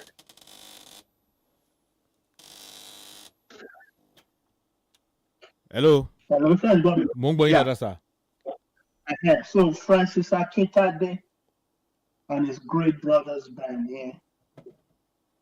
Oh, yeah. Ni Akintade Adebayo kúrò lọ́jà, you know. The same style ni Akintade àti Kúrò lọ́jà ńkọ́. Sherry style, yeah. I think what they call it's I think Woro náà ń pè ní area yẹn. Ṣé Woro ni àbí Wọ́rọ̀? Wọ́rọ̀ lèmi máa ń pè. Ṣé Wọ́rọ̀ ni àbí Woro? Ṣé mo mi mọ̀. Wọ́rọ̀ nǹkan tí àwọn ń pè ń Wọ́rọ̀ nílẹ̀ Yorùbá ó ní òyìnbó ń pè ní native blues. Pa so Wọ́rọ̀ ló yẹ kó jẹ́. Ó nìyẹn. So Wọ́rọ̀, ṣé Wọ́rọ̀ ni correct pronunciation? Yes, Wọ́rọ̀ ni Wọ́rọ̀. Okay. Sherry Wọ́rọ̀ yẹn bó ṣe develop, I think it's mostly influenced by the traditional music from that Ìdànrè area. So àwọn Francis Akintade and his great brother's band àti Adébáyọ̀ Kúrò lọ́jà, àwọn yẹn style wọn wà very similar because influence wọn is the same. Ṣé ọmọ Ondo ni ṣé ọmọ Ìdànrè ni Kúrò lọ́jà àti Akintade? Ṣẹ́rí Adébáyọ̀ Kúrò lọ́jà mo rò pé ọmọ Ìdànrè ni àwọn. But bàbá Francis Akintade yẹn ó dàbí ẹni pé ọmọ Ondo gangan ni wọ́n, torí tẹ́ bá rí fọ́tò wọn, wọ́n ní ìlà Ondo sójú. In fact, bí mo ṣe jókòó yìí, mo ní album 6 tó jẹ́ ti Francis Akintade. Now, ó ní revelation kan tẹ́ fún mi. Yes, sir. Mo kọ́kọ́ kà ń bì kan, ẹ confirm ẹ̀ fún mi. Láti sure, mo ní láti pe Yomi Akins lálẹ́, mo sọ fún yín náà. Wípé mo ti bá Yomi Akins sọ̀rọ̀. Ben. Màá wish láti rí bí a kẹ́ scan ẹ̀ sí mi later, maybe ọ̀la àbí nǹkan kan. Album ti Akintade tó wà wájú yín yẹn. Ẹ ń jẹ́ kó yé mi pé Akintade tí mo mọ̀, tí mo ti tó ẹgbẹ́ tí má pàdé ń gbòòrò gangan kọ́ ni Francis Akintade. Àwọn kọ́. Sherry, Sherry Baba ìwà ń bẹ̀. I think Baba is still alive and well. Ìyẹn bàbá Francis Akintade àbí? Bẹ́ẹ̀ni, orúkọ wọn ni Johnson Akínpẹ̀lúmi ní orúkọ wọn gangan. Ìyẹn tẹ́ pè ní bàbá tẹ́ ló ṣì wà ní ìsìn àbí? Bẹ́ẹ̀ni, àwọn ni leader Francis Akintade and his great brother's band. So, Tawa ni Francis Akintade? Ibi tí ibi tí research mi ti wá get K-leg nìyẹn. Torí mo ti try títí láti get more information lórí ẹni tó ń jẹ́ Francis Akintade yẹn. But the most I could get ni pé Francis Akintade band was actually a band ní area yẹn. And then ìgbà tí Baba Akintade kú ni Baba Johnson Akinpelumi wọ́n take over band yẹn. And wọ́n wá decide láti keep orúkọ band yẹn rather than to change it. Yes, nǹkan tí Yomi sọ fún mi ní alẹ́ yìí, wọ́n ní pé Francis Akintade pé ó ti kú tipẹ́. Ó ti kú tipẹ́. So wọ́n ní pé ẹni tí à ń rí yẹn ipe orúkọ ẹ̀ ní Johnson, wọ́n ti rántí surname ẹ̀yin lẹ́sẹ̀ fi surname sí nísìn. Akínpẹ̀lúmi ní surname. So ó mìíràn pé bàbá pupa tá a máa ń rí ní pálí rẹ́kọ̀dì yẹn is Akínpẹ̀lúmi, not Akintade. Bẹ́ẹ̀ni. Now recently ó dà pé bíi last year mi ò rántí month tó jẹ́ èmi pé Francis Akintade wọ́n ní àwọn wà ní Abuja but and he just wọ́n respond pé àwọn náà ní Francis Akintade, so that means wọ́n wear aṣọ Akintade yẹn but ọ̀tọ̀ ni ẹni tó ń di orúkọ Akintade yẹn ti di band name sort of. Bẹ́ẹ̀ni bí understanding tèmi nìyẹn pé wọ́n ti wear, as you said, wọ́n ti wear orúkọ Akintade yẹn. And yeah, in fact, record kan mo ń wo record kan lọ́wọ́ mi bí record yẹn ní ẹ̀yìn record yẹn ó ní note kan. Okay. From 1982. 1982. November 23rd. Ẹ jẹ́ n kọ nǹkan tí note yẹn sọ fún mi. All right. Kẹfì mọ̀ bí connections àwọn Ìdànrè àti Ondo musicians yẹn ṣe jẹ́. Sẹ́rí record yẹn iwájú ẹ̀, it just says Sir Francis Akintade. Wọ́n ya fọ́tò wọn tó jókòó sórí tíà. Ìyẹn bàbá pupa tá máa ń rí níwájú Akintade yẹn àbí? Bẹ́ẹ̀ni, tán kọlà ọ̀nà. Okay. Tẹ́ bá wá turn record yẹn over, the entire side 2 of that record is titled Late Adebayo Kuroloja. And the note on the record is, I, Francis Akinifesi, on behalf of members of staffs and entire artists of Ekimogun Sound Industries Limited, subsidiary of Supreme Group of Companies, would wish to pay very sincere tribute to the late Mr. Adebayo Kuroloja. We recall his very close business association with us, which began as far back as 1976. The years of business relationship was extremely useful. We cherish his contribution to music in Nigeria, especially his native Ondo state, where his talent and recognized highly, and where he was made the chairman of the Nigerian Musician Association, Ondo State Branch. Lẹ́yìn record yẹn, photo Baba Adebayo Kuroloja wà ńbẹ̀. Okay. Yeah. So ìyẹn túmọ̀ sí pé Adebayo Kuroloja ó kú ní either 1981 or 82. Most likely, yeah. Torí note is from 1982. So I think he must have died around 1981. Now, Francis Akinifesi, Francis Akintade, altercation kan ti wà láàrin ibẹ̀ yẹn tó yẹ ká find out. Kí ló ṣẹlẹ̀ tí orúkọ fi yàtọ̀? You know, èmi ò wá mọ̀ yẹn o. Mi mọ̀ yẹn. Àtọ̀, mi mọ̀ bóyá. Number one, I don't know if it's the same person, Shemo. I'm sure it's not the same person. Torí Tabani Akinpelumi ni leader band. Then Francis Akinifesi, who is that person, you know? Yeah. So, ibi tí research máa ń wá exciting because the more answers you get, sometimes the more research you still have to do. Issue yẹn fẹ́ ó mú mi rántí ọ̀rọ̀ Wale Glorious àti Ayéṣòro band. Mo realize wípé Wale Glorious kọ́ ló form band ẹ̀. Bàbá kan tó jẹ́ teacher òun ni olóúnjẹ Ayéṣòro. So Ayéṣòro yẹn òun ló pe Wale Glorious tó lọ kó àwọn ìlú church wọn wípé kí wọ́n máa ṣe rehearsal nínú ilé òun. So ayé gba tiwọn wọ́n bẹ̀rẹ̀ sí ní kọrin káàkiri. But later àwọn issues ṣẹlẹ̀ láàrin wọn.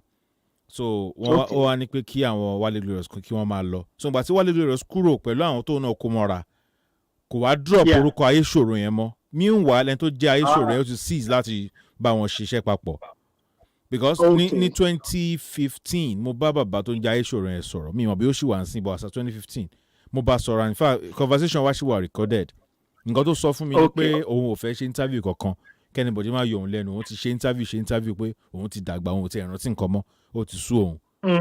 So Wale Glorious and his Ayéṣòro band a partnership ni láàrin Ayéṣòro àti Wale Glorious. So anyway ẹja kúrò lórí ọ̀rọ̀ Francis Akíntádé àtúnṣe máa iṣẹ́ tún ṣì ń tẹ̀síwájú lórí ẹ̀ máa gbé ìgbésẹ̀ dáadáa lé lórí. Okay, ṣẹ́rí ti Wale Glorious yẹn mi ti study band yẹn very much. I don't know so much about them. Although mo ní bí album wọn méjì mo ní tí ọ̀rọ̀ music ṣe dé album Wale Glorious méjì tí mo rí yẹn France ni méjèèjì ti wá. France mo lọ́rẹ̀ẹ́ kan ní France tó jẹ́ pé ó mọ history African music ju anybody lọ tó wà ń bẹ̀. ṣé French lòun. French ni.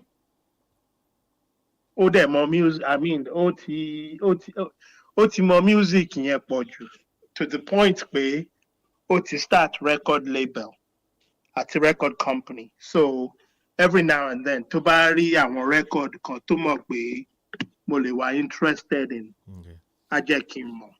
Tí n bá dẹ̀ lè afford ẹ̀ màá sanwó fún wọn màá dẹ̀ get record yẹn. Alright, ẹ jẹ́ ká kúrò ní Ondo province because artist Paul Ondo a sì lè sọ̀rọ̀ nípa àwọn Comfortomogẹ a lè sọ̀rọ̀ nípa Sama Orlando Adewesco Raphael Sama wọ́n pọ̀ gan. Mi ìgboro Cliff Sama mọ́ mo dẹ̀ ń wá contact bàbá yẹn mi wá mọ̀ mi wá bẹ́ẹ̀ àwọn náà ti fi Nàìjíríà lẹ̀ táwọn náà ti lọ sí òkè òkun bíi tí. Bẹ́ẹ̀ni. Yeah, that's another musician that I don't know much about. Ẹ já sọ̀rọ̀ nípa àwọn orin Lagos music, Ìbàdàn music, juju and all that. Ẹ jẹ́ ká sọ̀rọ̀ nípa yẹn ká kúrò ní Ondo. Tí n bá tún ní artist mi tí mo fẹ́ mọ̀ nípa ẹ̀. Ǹjẹ́ ti ṣe alábàápàdé àwọn iṣẹ́ Ambrose Campbell tí ò sí circulation? Sherry ti Ambrose Campbell yẹn. Sherry, how do I say this? In my own opinion, Ambrose Campbell is one of the top 3 musicians responsible for the development of modern juju and modern pop music in Nigeria. Mo mọ̀ pé big statement nìyẹn, but you know, iṣẹ́ tí bàbá yẹn ti ṣe sílẹ̀ kì í ṣe kékeré. Èmi máa agree pẹ̀lú yín 100%. Reason ni wípé nígbà tí Sunny, Obe, Dele Abiodun, Ìdòwú Animashaun, àwọn mẹ́rẹ̀ẹ̀rin yìí, wọ́n sì kó kí n dó lórí àwọn mẹ́rẹ̀ẹ̀rin yìí, wọ́n tap sínú repertoire Ambrose Campbell, wọ́n mú orin rẹ́kẹ̀rẹ́kẹ́ tí wọ́n ń lò rẹ́kẹ̀rẹ́kẹ́. Absolutely. Ìgbà kan a máa ń sọ pé àwọn artist yẹn kí wọ́n kì í acknowledge ibi tí wọ́n ti mú orin ipe wọ́n kàn máa ń lo orin anyhow, but mo ń láti sọ̀rọ̀ at this point. Ebenezer Obey wọ́n ṣe ìgbà tí Awólọ́wọ̀ kú wọ́n láti acknowledge pé àwọn mú orin Ambrose Campbell mo ń try láti wá write up ẹ níbi tí mo scan ẹ̀ sí tí máa rí máa kà síta bẹ́ẹ̀ ṣe ká ti ẹ̀kan yẹn náà. Because àwọn orin tí wọ́n mú tí bá ní kí n máa kà látòrí ẹni rí nǹkan yẹn látòrí ẹ kìlọ̀ fọ́mọdé ó pọ̀ àwọn orin ẹ pọ̀. Wọ́n pọ̀ bàjẹ́. You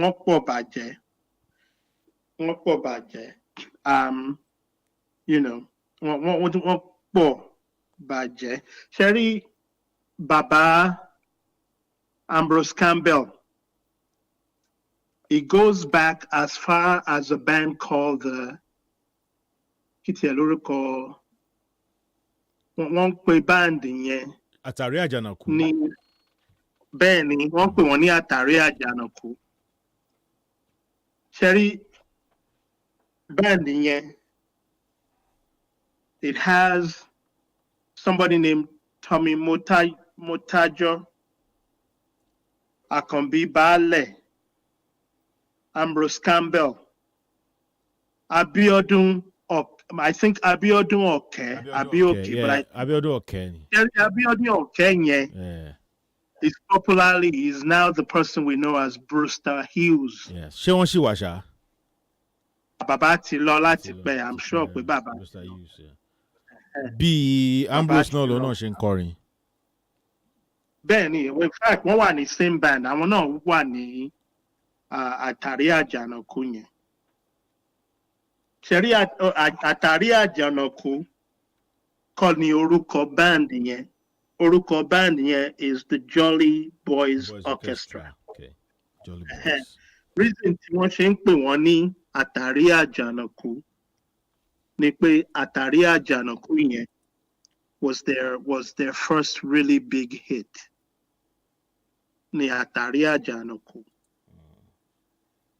Mo fẹ́ wò bóyá mo lè gbìyànjú fún àǹfààní oore ọ̀fẹ́ àwọn tí wọn ò gbọ́ rí because ká ní pé recorded ní interview yìí àwọn orin àtàwọn nǹkan tí à ń sọ yìí bá máa fi sí díẹ̀ so that àwọn èèyàn lè máa ní feel àwọn nǹkan tá à ń sọ.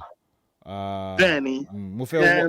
Mo fẹ́ wá that particular track jáde so that màá lè lò fún àwọn tí. Okay. Jolly Orchestra mo ti rí màá kàn lò fún bí 1 minute àbí 2 minutes. Bẹ́ẹ̀ni. So inú band yẹn ni Ambrose Campbell ló ti jáde. Bẹ́ẹ̀ni, Ambrose Campbell, Brewster Hughes.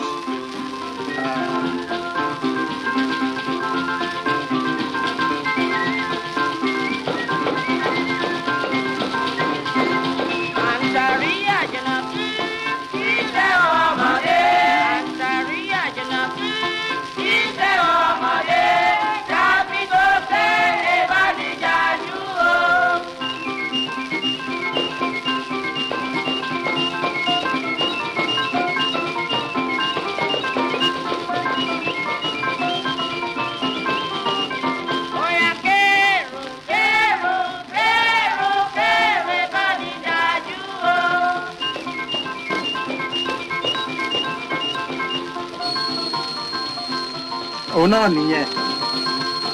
Ó nìyẹn. Àtàrí Àjànàkú. Ṣé rí record yẹn ní side A. Okay. Tí wọ́n release ní orí PELU Phone Records ní record company tó release ẹ̀. Side A nìyẹn. Side B record yẹn ni orin kan tó ń pè ní Kò sí ibi tí a ò fi Èkó wé. Okay. The second, ṣé mo gbé ìgbà tá a sọ tẹ́lẹ̀tẹ́lẹ̀ pé most of the albums nígbà yẹn singles ni wọ́n 45 ni wọ́n. So second side di Àtàrí Àjànàkú ni Kò sí ibi tí a ò fi Èkó wé.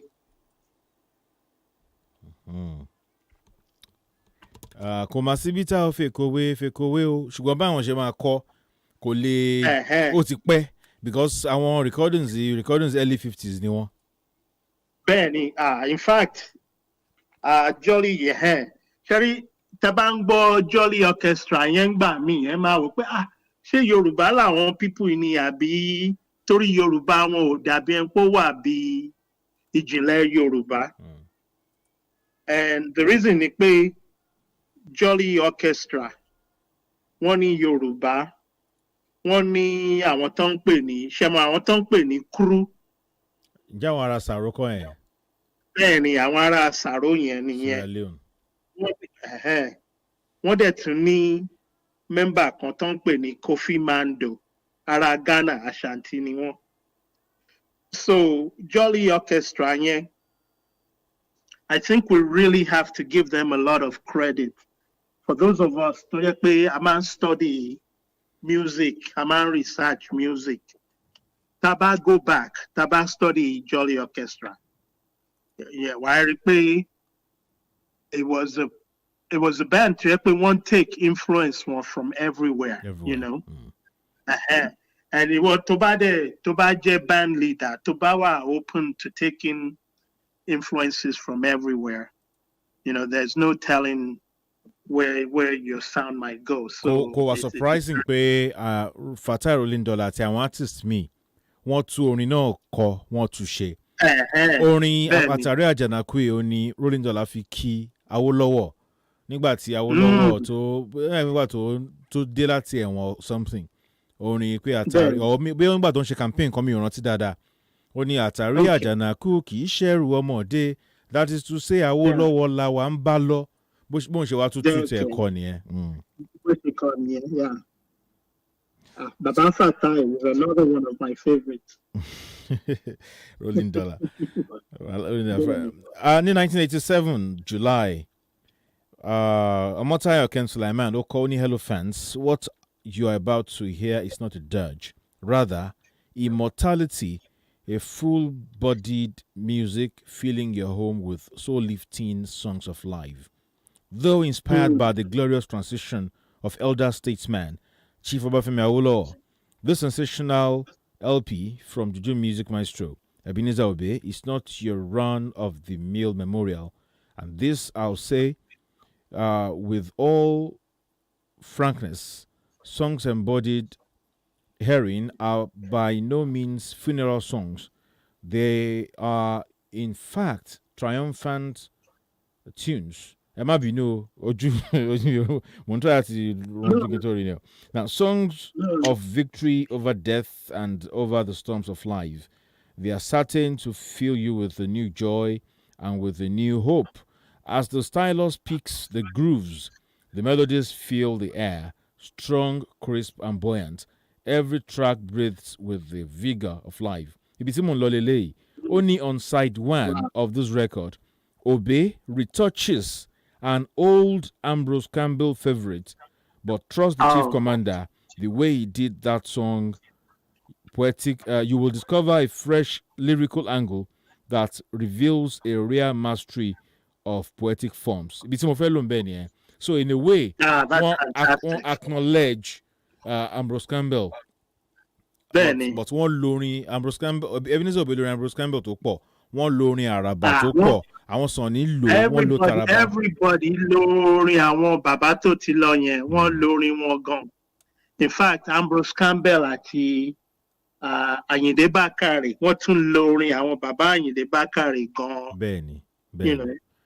In fact, KSA, bàbá KSA, ṣẹ́mọ̀ kìtì ẹ̀ lórin yẹn. Ondo mo ti ń bọ̀, mo dé Jẹ̀bú pẹ̀rẹ̀ lépo tán. Ṣé mo rí yẹn? Ta ló kọ yẹn?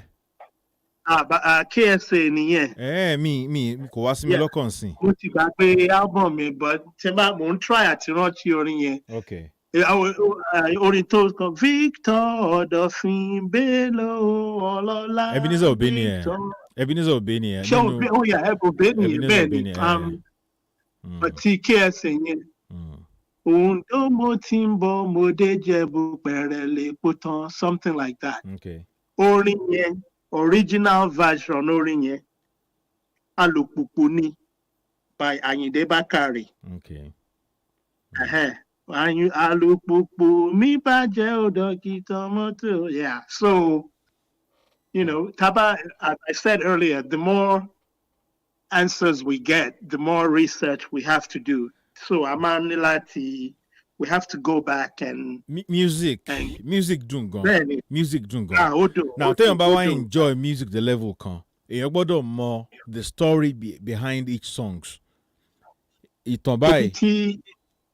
Ibi tí inú mi ti dùn láti wà lórí program mi pẹ̀lú yín nìyẹn. Because, you know, tí àwọn ẹ̀gbọ́n ti wá àti àwọn bàbá wa tí àwọn ò bá preserve music yẹn fún wa, àwọn ò ní máa enjoy ẹ̀ bá ṣe enjoy ẹ̀ lénìí.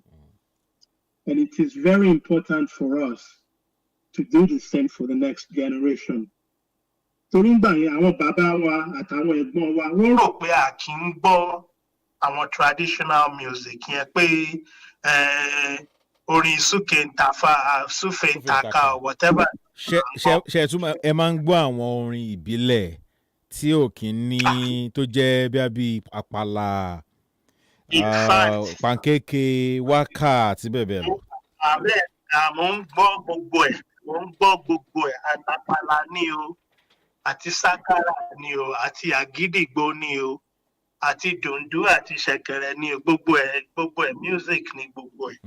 You know, torí music àwa Yorùbá a ní láti acknowledge orísun music wa. Orísun music Yorùbá ni dùndú àti ṣẹ̀kẹ̀rẹ̀ music. Ibẹ̀ ni gbogbo ẹ̀ ti wá. Tẹ̀mọ̀. Ibẹ̀ ni gbogbo ẹ̀ ti wá. Ìwọ tó bá fẹ́ jẹ́ Yoruba musician, you have to go back and study Dundu and Shekere music. Orísun gbogbo ẹ̀ nìyẹn. So, timba, you know, timba ń jókòó sílé, timba kàn fẹ́ ṣá máa gbádùn. Àwọn bàbá bíi Àyànyẹmí Àtòkówá gbowó ńlé, àwọn yẹn lèmi máa ń gbọ́. The only problem ni pé recordings wọn ò pọ̀, so I kì í lè rí wọn. Mi ò kàn ṣe record ju 6 lọ. But in fact, tẹ́ bá tiẹ̀ lè rí 6 kan ẹ jẹ́ mú, 2 péré lèmi ti rí. Èmi ní mo ní 6. Ẹ wọ màá kọ́ yín gbà yẹn torí mo rántí láyé ìgbà yẹn tá a wà ní kékeré, tá a bá ti ń ready láti lọ iléèwé láàárọ̀ lórí rédíò YO. Wọ́n máa ń play àwọn dùndú àti ṣẹ̀kẹ̀rẹ̀ music. Wọ́n máa ń play àwọn dàdá kó àdá.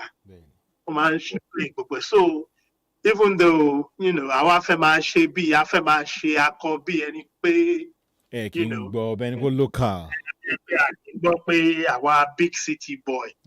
But à ń gbọ́ gbogbo nígbà yẹn. À ń gbọ́ ó dẹ̀ ń sinking, Èmi lẹ́nujọ́ mẹ́ta mo ṣe káàchì bọ́ọ̀gì ẹ̀sà kan ni ó dùn gan.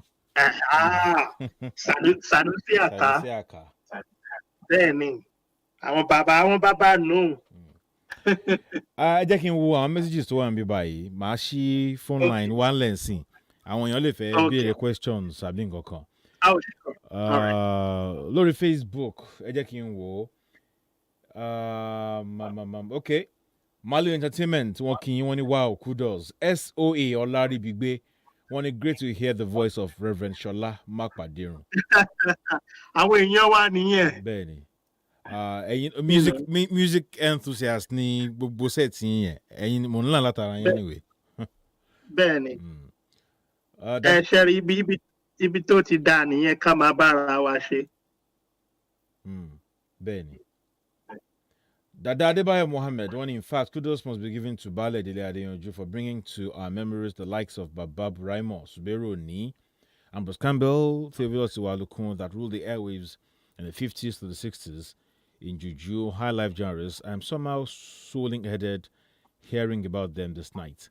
Regards to your guests. That's fantastic. Kunle Shola, when watching this program from Philadelphia with rapt attention and grateful heart to your enormous work of art here. Thank you and your guests. Johnson, Dele Ladokun, on the world on Agbaletu. Ondo, Motimbo, Lepobaton, Iwo Oluwole of PELU, Bami Wepo, so Ọ̀dọ̀fin Bello ní Sunny Key níbẹ̀. Ọ̀dọ̀fin Bello yẹn.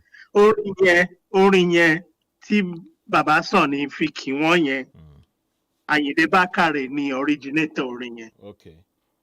Alùpùpù mi bàjẹ́ ni láìní Àyìndé Bákàrè. But kò really sí crime bẹ́ẹ̀ àbí láti lò even téèyàn bá lè acknowledge ẹni tó ní àbí kí lẹ fi. Ṣé ibi tí wàhálà wà nìyẹn fún àwa tá a jẹ́ bí researcher, but we have to acknowledge pé tí àwọn bíi KSA àti Òbé àti gbogbo wọn yẹn tí àwọn ò bá lo àwọn orin yẹn ó lè jẹ́ pé àwa ò ní mọ̀ nípa wọn. Bẹ́ẹ̀ni.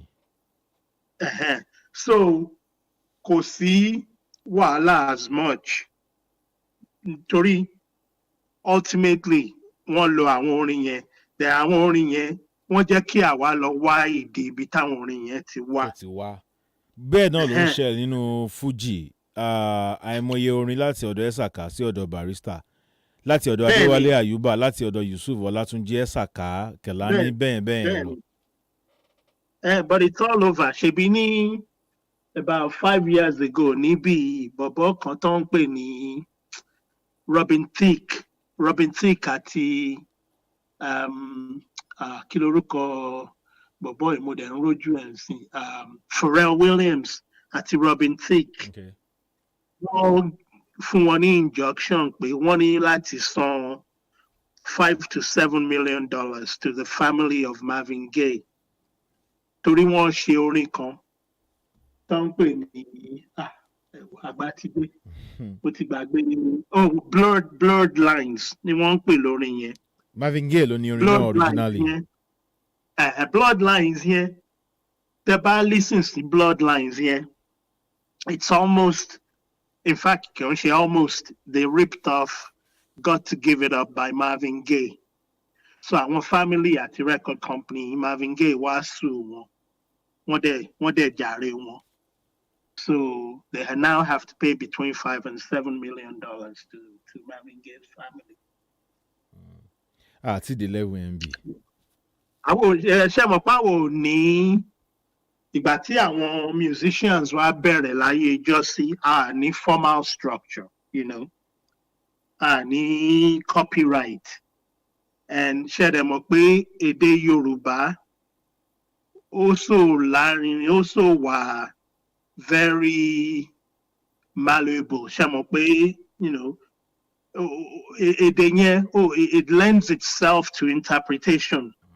So in a way, bẹ́yìn bá kọrin yín pẹ̀lú accent ìgbómìnà whatever èmi gan lè mú orin yẹn gangan o kí n tún wá yí padà kí n fi accent Ọ̀yọ́ kọ although it's the same song bí mo ṣe yí padà tó different yẹn it helps to spread the music, Now coming to accent, sir, last question tí màá bí ni pé ẹ jẹ́ ká wo there was a time tó yẹ pé no every artist ni wọ́n fi accent wọn náà fi ń kọ orin Orlando ń lo èdè Ìfọ̀n á lo ti Ọ̀wọ̀ Ike Dairo ń lo èdè Ìjẹ̀ṣà Káyọ̀dé Ìgè ń lo èdè Ìjẹ̀ṣà especially àwọn tó wá láti ìlú òkè àwọn ibi tá à ń pè ní ìlú òkè Oǹdó Àkúrẹ́ gbogbo àwọn sáìdì yẹn wọ́n ń lo àwọn èdè wọn ṣé ẹ rò wípé èdè àdúgbò tí wọ́n ń lò kò jẹ́ kí nítorí pé Ìbàdàn àti Èkó ni music ló ti ń happen Lagos ni àwọn record labels wà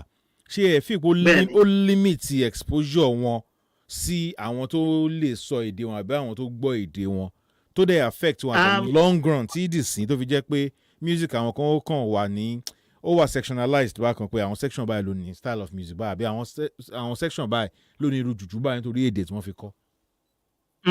Ẹ ṣé púpọ̀ fún question yẹn torí mo ti struggle pẹ̀lú question yẹn for a very long time. And I think I agree with you in the sense pé ìwọ tó bá fi regional dialect àbí regional accent kọ orin automatically o ti limit audience in a way, but it's not always the case. Sometimes àwọn musicians yẹn crossover. In fact, ìgbà tí a discuss sí career Theophilus Iwalokun lórí Nigeria Nostalgia Project. Ẹnìkan á sọ fún mi pé we knew about Iwalokun in Lagos. You knew? He said, yes, we heard his music. We loved him. And yet it surprised me because up to that point, èmi rò pé Ondo State nìkan ni wọ́n ti popular. But they wọ́n ní wọ́n popular in Lagos, wọ́n popular in Ibadan. So I think most likely nǹkan tó bá tó ṣẹlẹ̀ ni pé a lot of those musicians won't promote wọn dáadáa to the other parts of Yoruba land. Okay. So bóyá nǹkan tó ṣẹlẹ̀ nìyẹn. Okay. So yeah. And speaking of them here, kí n sọ̀rọ̀ kan. All right. Just to go back to Ondo State very briefly, and to just say that there's an Ondo State musician tó jẹ́ pé a lè gbọ́dọ̀ gbàgbé, but maybe some other time in the future a tún lè bára wa sọ̀rọ̀. Tani artist náà. Torí ọ̀rọ̀ pọ̀ láti sọ, but musician tí mo fẹ́ mention yẹn is Prince Crossdale Juba. Wow, Crossdale Juba. I think Crossdale Juba is quite possibly my favorite musician of all time. Absolutely my favorite of all time. And I know a lot of the reason I say that, Nikbe, there's the nostalgia, he died very young. At 30 something, or 33 or something. He died very, very young. And so the opportunity to take career over a very long period. He only made about maybe 5 recordings, 4 or 5 albums. But I think Crossdale Juba, even though Ikale accent ni Crossdale Juba fin kọrin, but Crossdale Juba was popular all over Yoruba land. And so, which goes back to the idea, boya promotion new or whatever. But if you fiangu me wo music Crossdale Juba te mention here. Yes. The angle if you when Crossdale Juba was a high life artist, and high life kò sí Ghanaian local languages le wọlé tui ga gbogbo ẹ̀ ó máa wọlé. High life is high life. Ó yàtọ̀ sí juju. So language tí ó ń kọ as a high life artist ó lè má ní influence kankan lórí bóyá wọ́n accept àbí wọ́n accept ẹ̀. You're very correct. Torí high life yẹn beat àti rhythm ló wà more important really ju lyrics. A máa jó bá àti ẹ̀gbọ́n tó ń sọ. Òótọ́ ni mi gbédè Ashanti, mi gbọ́ ga, mi gbọ́ tui, mi gbọ́ fante. But Teba play E.T. Mensa Majo, Teba play Ramblers Majo, Teba play Nana Ampedu Majo. So yes, you're right. All right. 070550949 at 080970949. Emanga Gbashin She Alejo mi lórí ètò Reverend Shola Mapaderun láti Washington DC ní America ni àti ń bá wọn sọ̀rọ̀ lọ́wọ́lọ́wọ́ báyìí. Ẹ bá ti wọlé ẹ dárúkọ ara yín kẹ́dẹ̀ go straight to question yín àbí nǹkan tẹ́ fẹ́ sọ. Hello. Hello. Yeah, it's a go. 070550949 at 080970949. Ẹ lè kọ message yín sí ojú Facebook àti YouTube bákan náà. Hello. Hello, ẹ kálẹ́. Ẹ kálẹ́ sá o. Ẹ sá. Ẹ kò ṣe látàrọ. Hello. Tẹ́ bá ti pè ẹ dárúkọ yín kẹ́ sọ tẹ́ fẹ́ sọ nítorí connection ta ní bí kò fààyè lẹ̀ fún ká máa ṣe chit chat nítorí pé a ní láti connect mọ́ ẹni tó ń gbọ́ wa láti America náà. Daniel Walsh wọ́n ní àwọn ṣe ń wọlé àwọn máa tù wò ní ọ̀la ní tiwọn. Ẹ já yẹ̀wò. Hello. Hello. Hello, ẹ kálẹ́ o.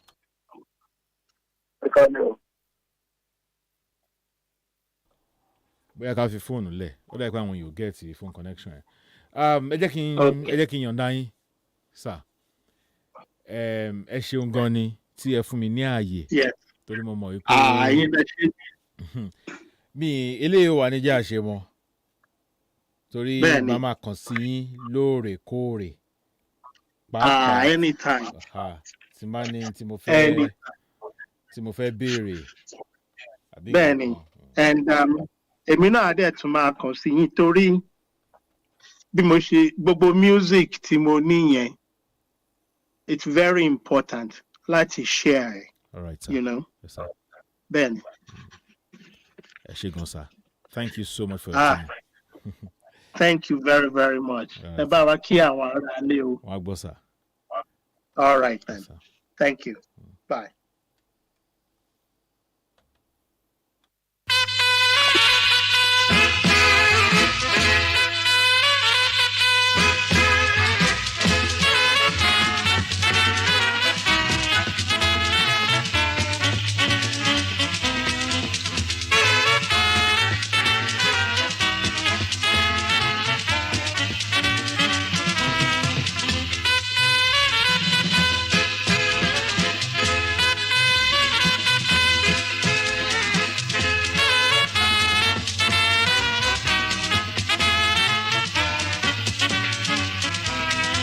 Hello. Hello, ẹ kálẹ́ o. Ẹ kálẹ́ o. Ẹ kálẹ́. Ẹ kálẹ́ o.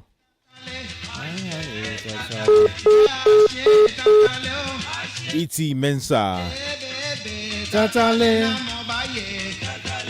Alagbalumu Iwa Ajayi láti America. I want a very explicit interview. I do enjoy the interview. Kò iṣẹ́ o. Tatale. Hello. Ẹ kálẹ́ sà o. Olúwaṣe ló sọ̀rọ̀ láti Ayégún Ọ̀lẹ́yọ̀. Mo kí yín sà ẹ kálẹ́. Ẹ kúrò látàrọ̀ sà. Ẹ ṣeun. Ẹ wo inú mi dùn fún àlejò tẹ́gbẹ́ alálẹ̀ yìí o. Ẹgbọ́n ọlọ́ba ọpọlọ ọ̀hún níjọba lágbára Ọlọ́run wa. Àmín. Hello sà. Àmín. Hello.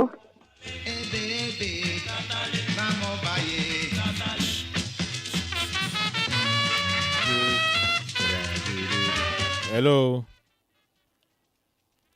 Hello. Hello, ẹ kálẹ́ o.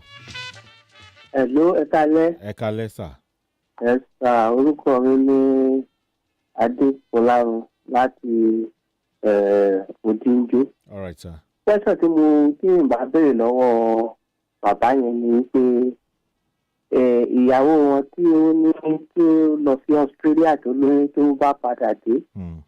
Tóun bá bá rẹ́kọ́ọ̀dù tó ti stọ̀ sílé ní òun ajáwé fún báwo ló ṣe fẹ́ ṣe yẹn pẹ́sẹ̀ tí ń bá béèrè. Family issue nìyẹn kò ṣe nǹkan táwa lè dá sí.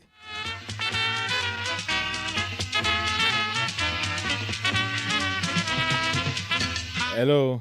Agbaletu. Sá ẹ kálẹ́ o. Àlàáfíà fún ilé ètò sà. Ọmọ ọba gbẹ̀ngàn gbajúmọ̀ láti dàrẹ́ kò ṣe ọpọlọ sà. Mo kí àlejò wa o. Ẹ lágbọ́ Ọlọ́run wa máa mọ̀ ṣe. Ó jẹ́ kí a mọ̀ pé wọ́n mọ̀ nípa music dáadáa. Ìbéèrè tó fẹ́ bí wọ́n lè rìn ni pé tí èèyàn bá jẹ́ akọrin ọ̀nà wo lèèyàn lè tọ̀ tó fi jẹ́ pé orin máa fúlò ní ọpọlọ èèyàn ká máa fúlò láti jẹ́ pé èèyàn máa rọrin kọ ọmọ ọba gbẹ̀ngàn gbajúmọ̀ láti dàrẹ́ kò ṣe ọpọlọ.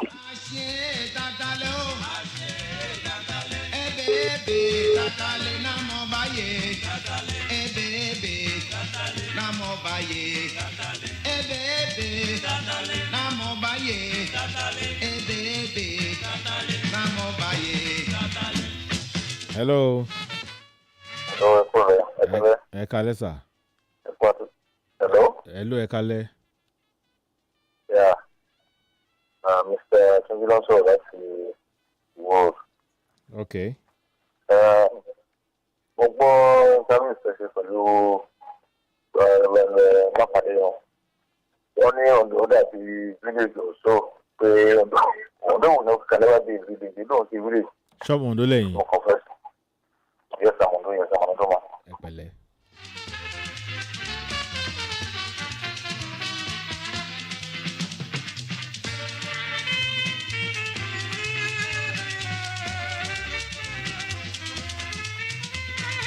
Hello.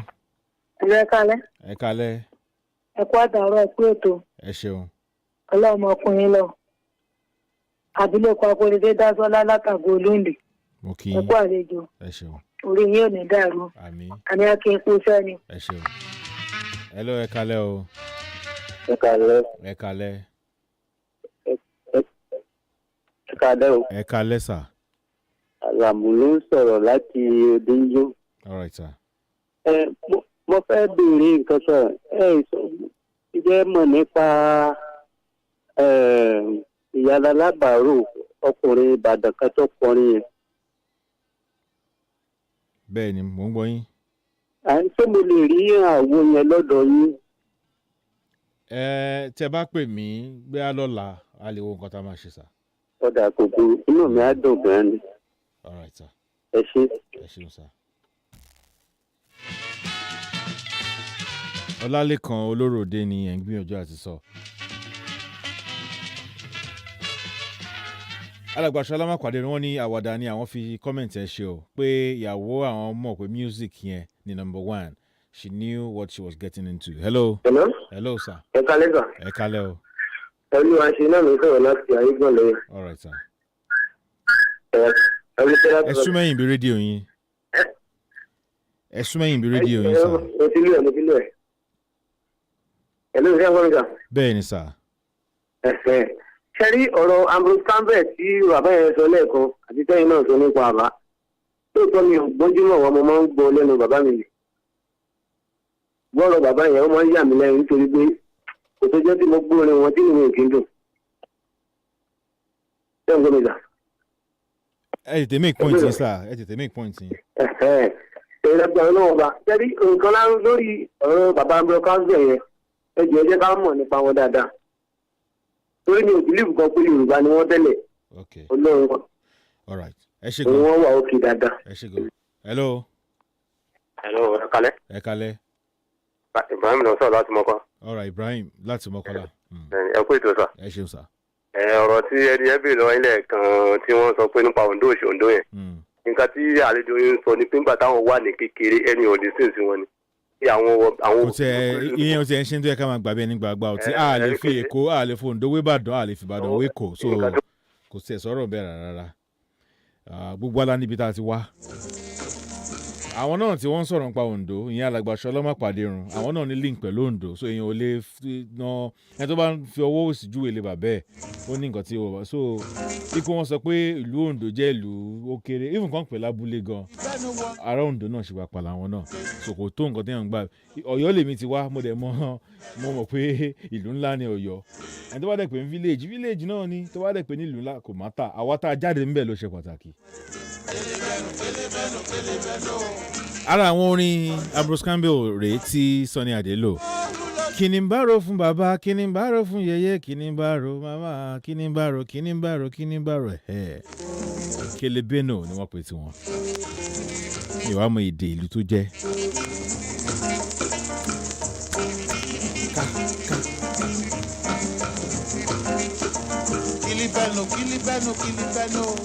Kilibeno wọn jamuso wadike. Kilibeno wọn jamuso wadike.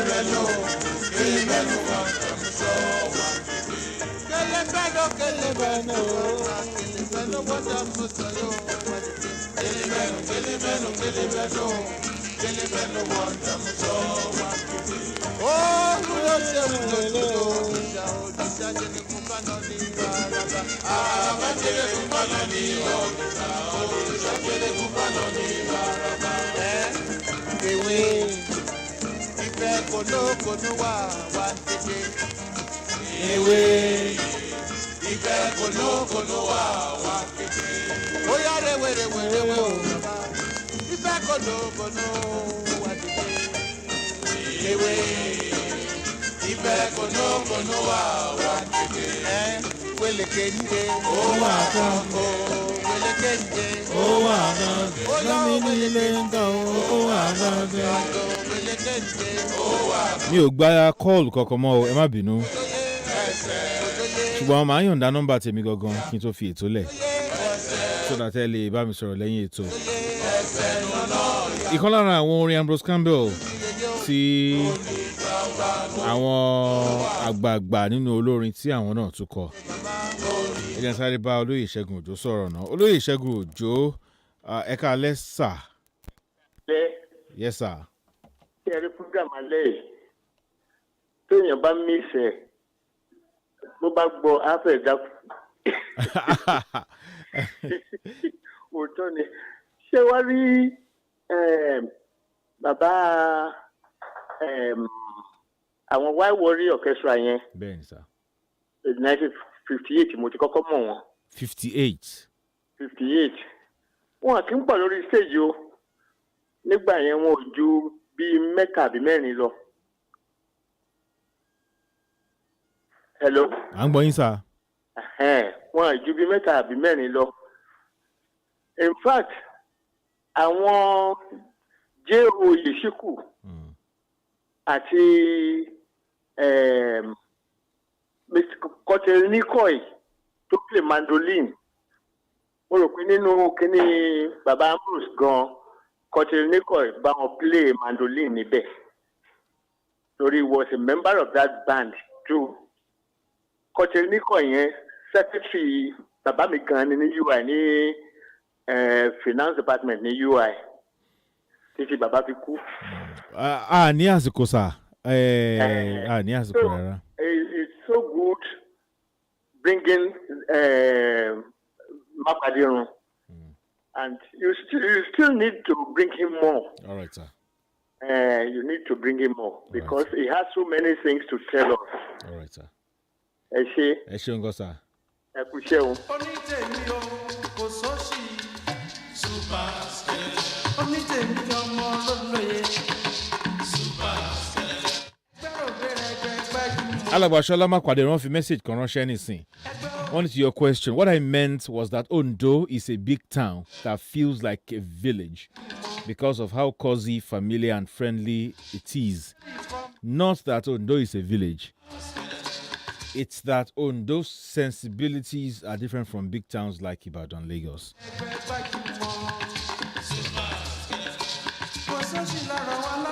Orin yìí, ẹ jẹ́ ká trace ẹ̀ síbi tó ti ń bọ̀.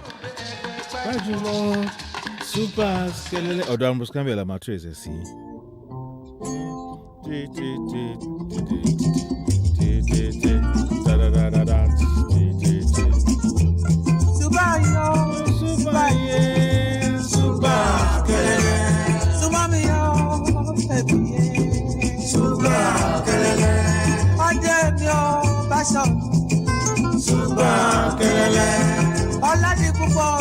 Adébáṣọ̀run kan lára àwọn bàbá nínú orin nìyẹn. Ẹ jẹ́ á máa lọlé, ìṣẹ́jú kan péré ló kù. Ẹ lè bá mi sọ̀rọ̀ lẹ́yìn ètò yìí àbí lọ́la anytime. Ẹ lè lo WhatsApp, ẹ lè lo Telegram, ẹ lè pè, ẹ lè lo SMS. Màá fún yín nọ́mbà méjì 080-338-52815 080-338-52815. Nọ́mbà kejì 070-66-444-155 070-66-444-155. Bẹ́ẹ̀ mo ṣe sọ ó ṣeé ṣe kí àgbà man kó padà láìpẹ́. Ìyẹn túmọ̀ sí pé a máa ní double dose. Á di méjì lọ́sẹ̀. Ẹ̀gbọ́n Àgbàlẹ́tù àtúgbò àgbà man ṣe rí pé ó ń dùn náà ni. Ọ̀gá táìmì yóò tó. Dele Adeyanju lórúkọ tèmi, ǹjẹ́ mo ti ẹ̀sọ́ ń bẹ̀rẹ̀, ó dà kí mo sọ. Dele Adeyanju, the microphone heavyweight on the Baale of Agbaletu village. Mo dúpẹ́ lọ́wọ́ ẹ̀yin tí ẹ gbọ́ mi, ẹ̀yin tẹ́ ẹ pè, ẹ̀yin tẹ́ ẹ kọ message, ẹ̀yin tẹ́ ẹ pè tẹ́ kò gbádùn ètò. Mo dúpẹ́ lọ́wọ́ Lucky Thomas, àjọṣiṣẹ́, John Afọlábí, Gbénga Olúgbénga Mọ́mọ́ Àjàyí. God bless you guys.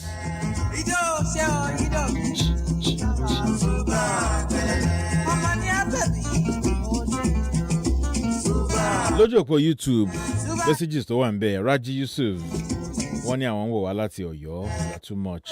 Ṣọlá Arúgbóọlá, Morning, wow, Mr. Adeyanju, you are doing a wonderful job. I'm watching you live from New Jersey as well. Bamidele Ashir, microphone heavyweight, Akaleo. Awokwopoyemi, Mr. Dele, you are doing a good job. Oluyomi Jegede, Adeola Ijoni, yeah, it's baby. Agumeji lati do. Mo ti sùn.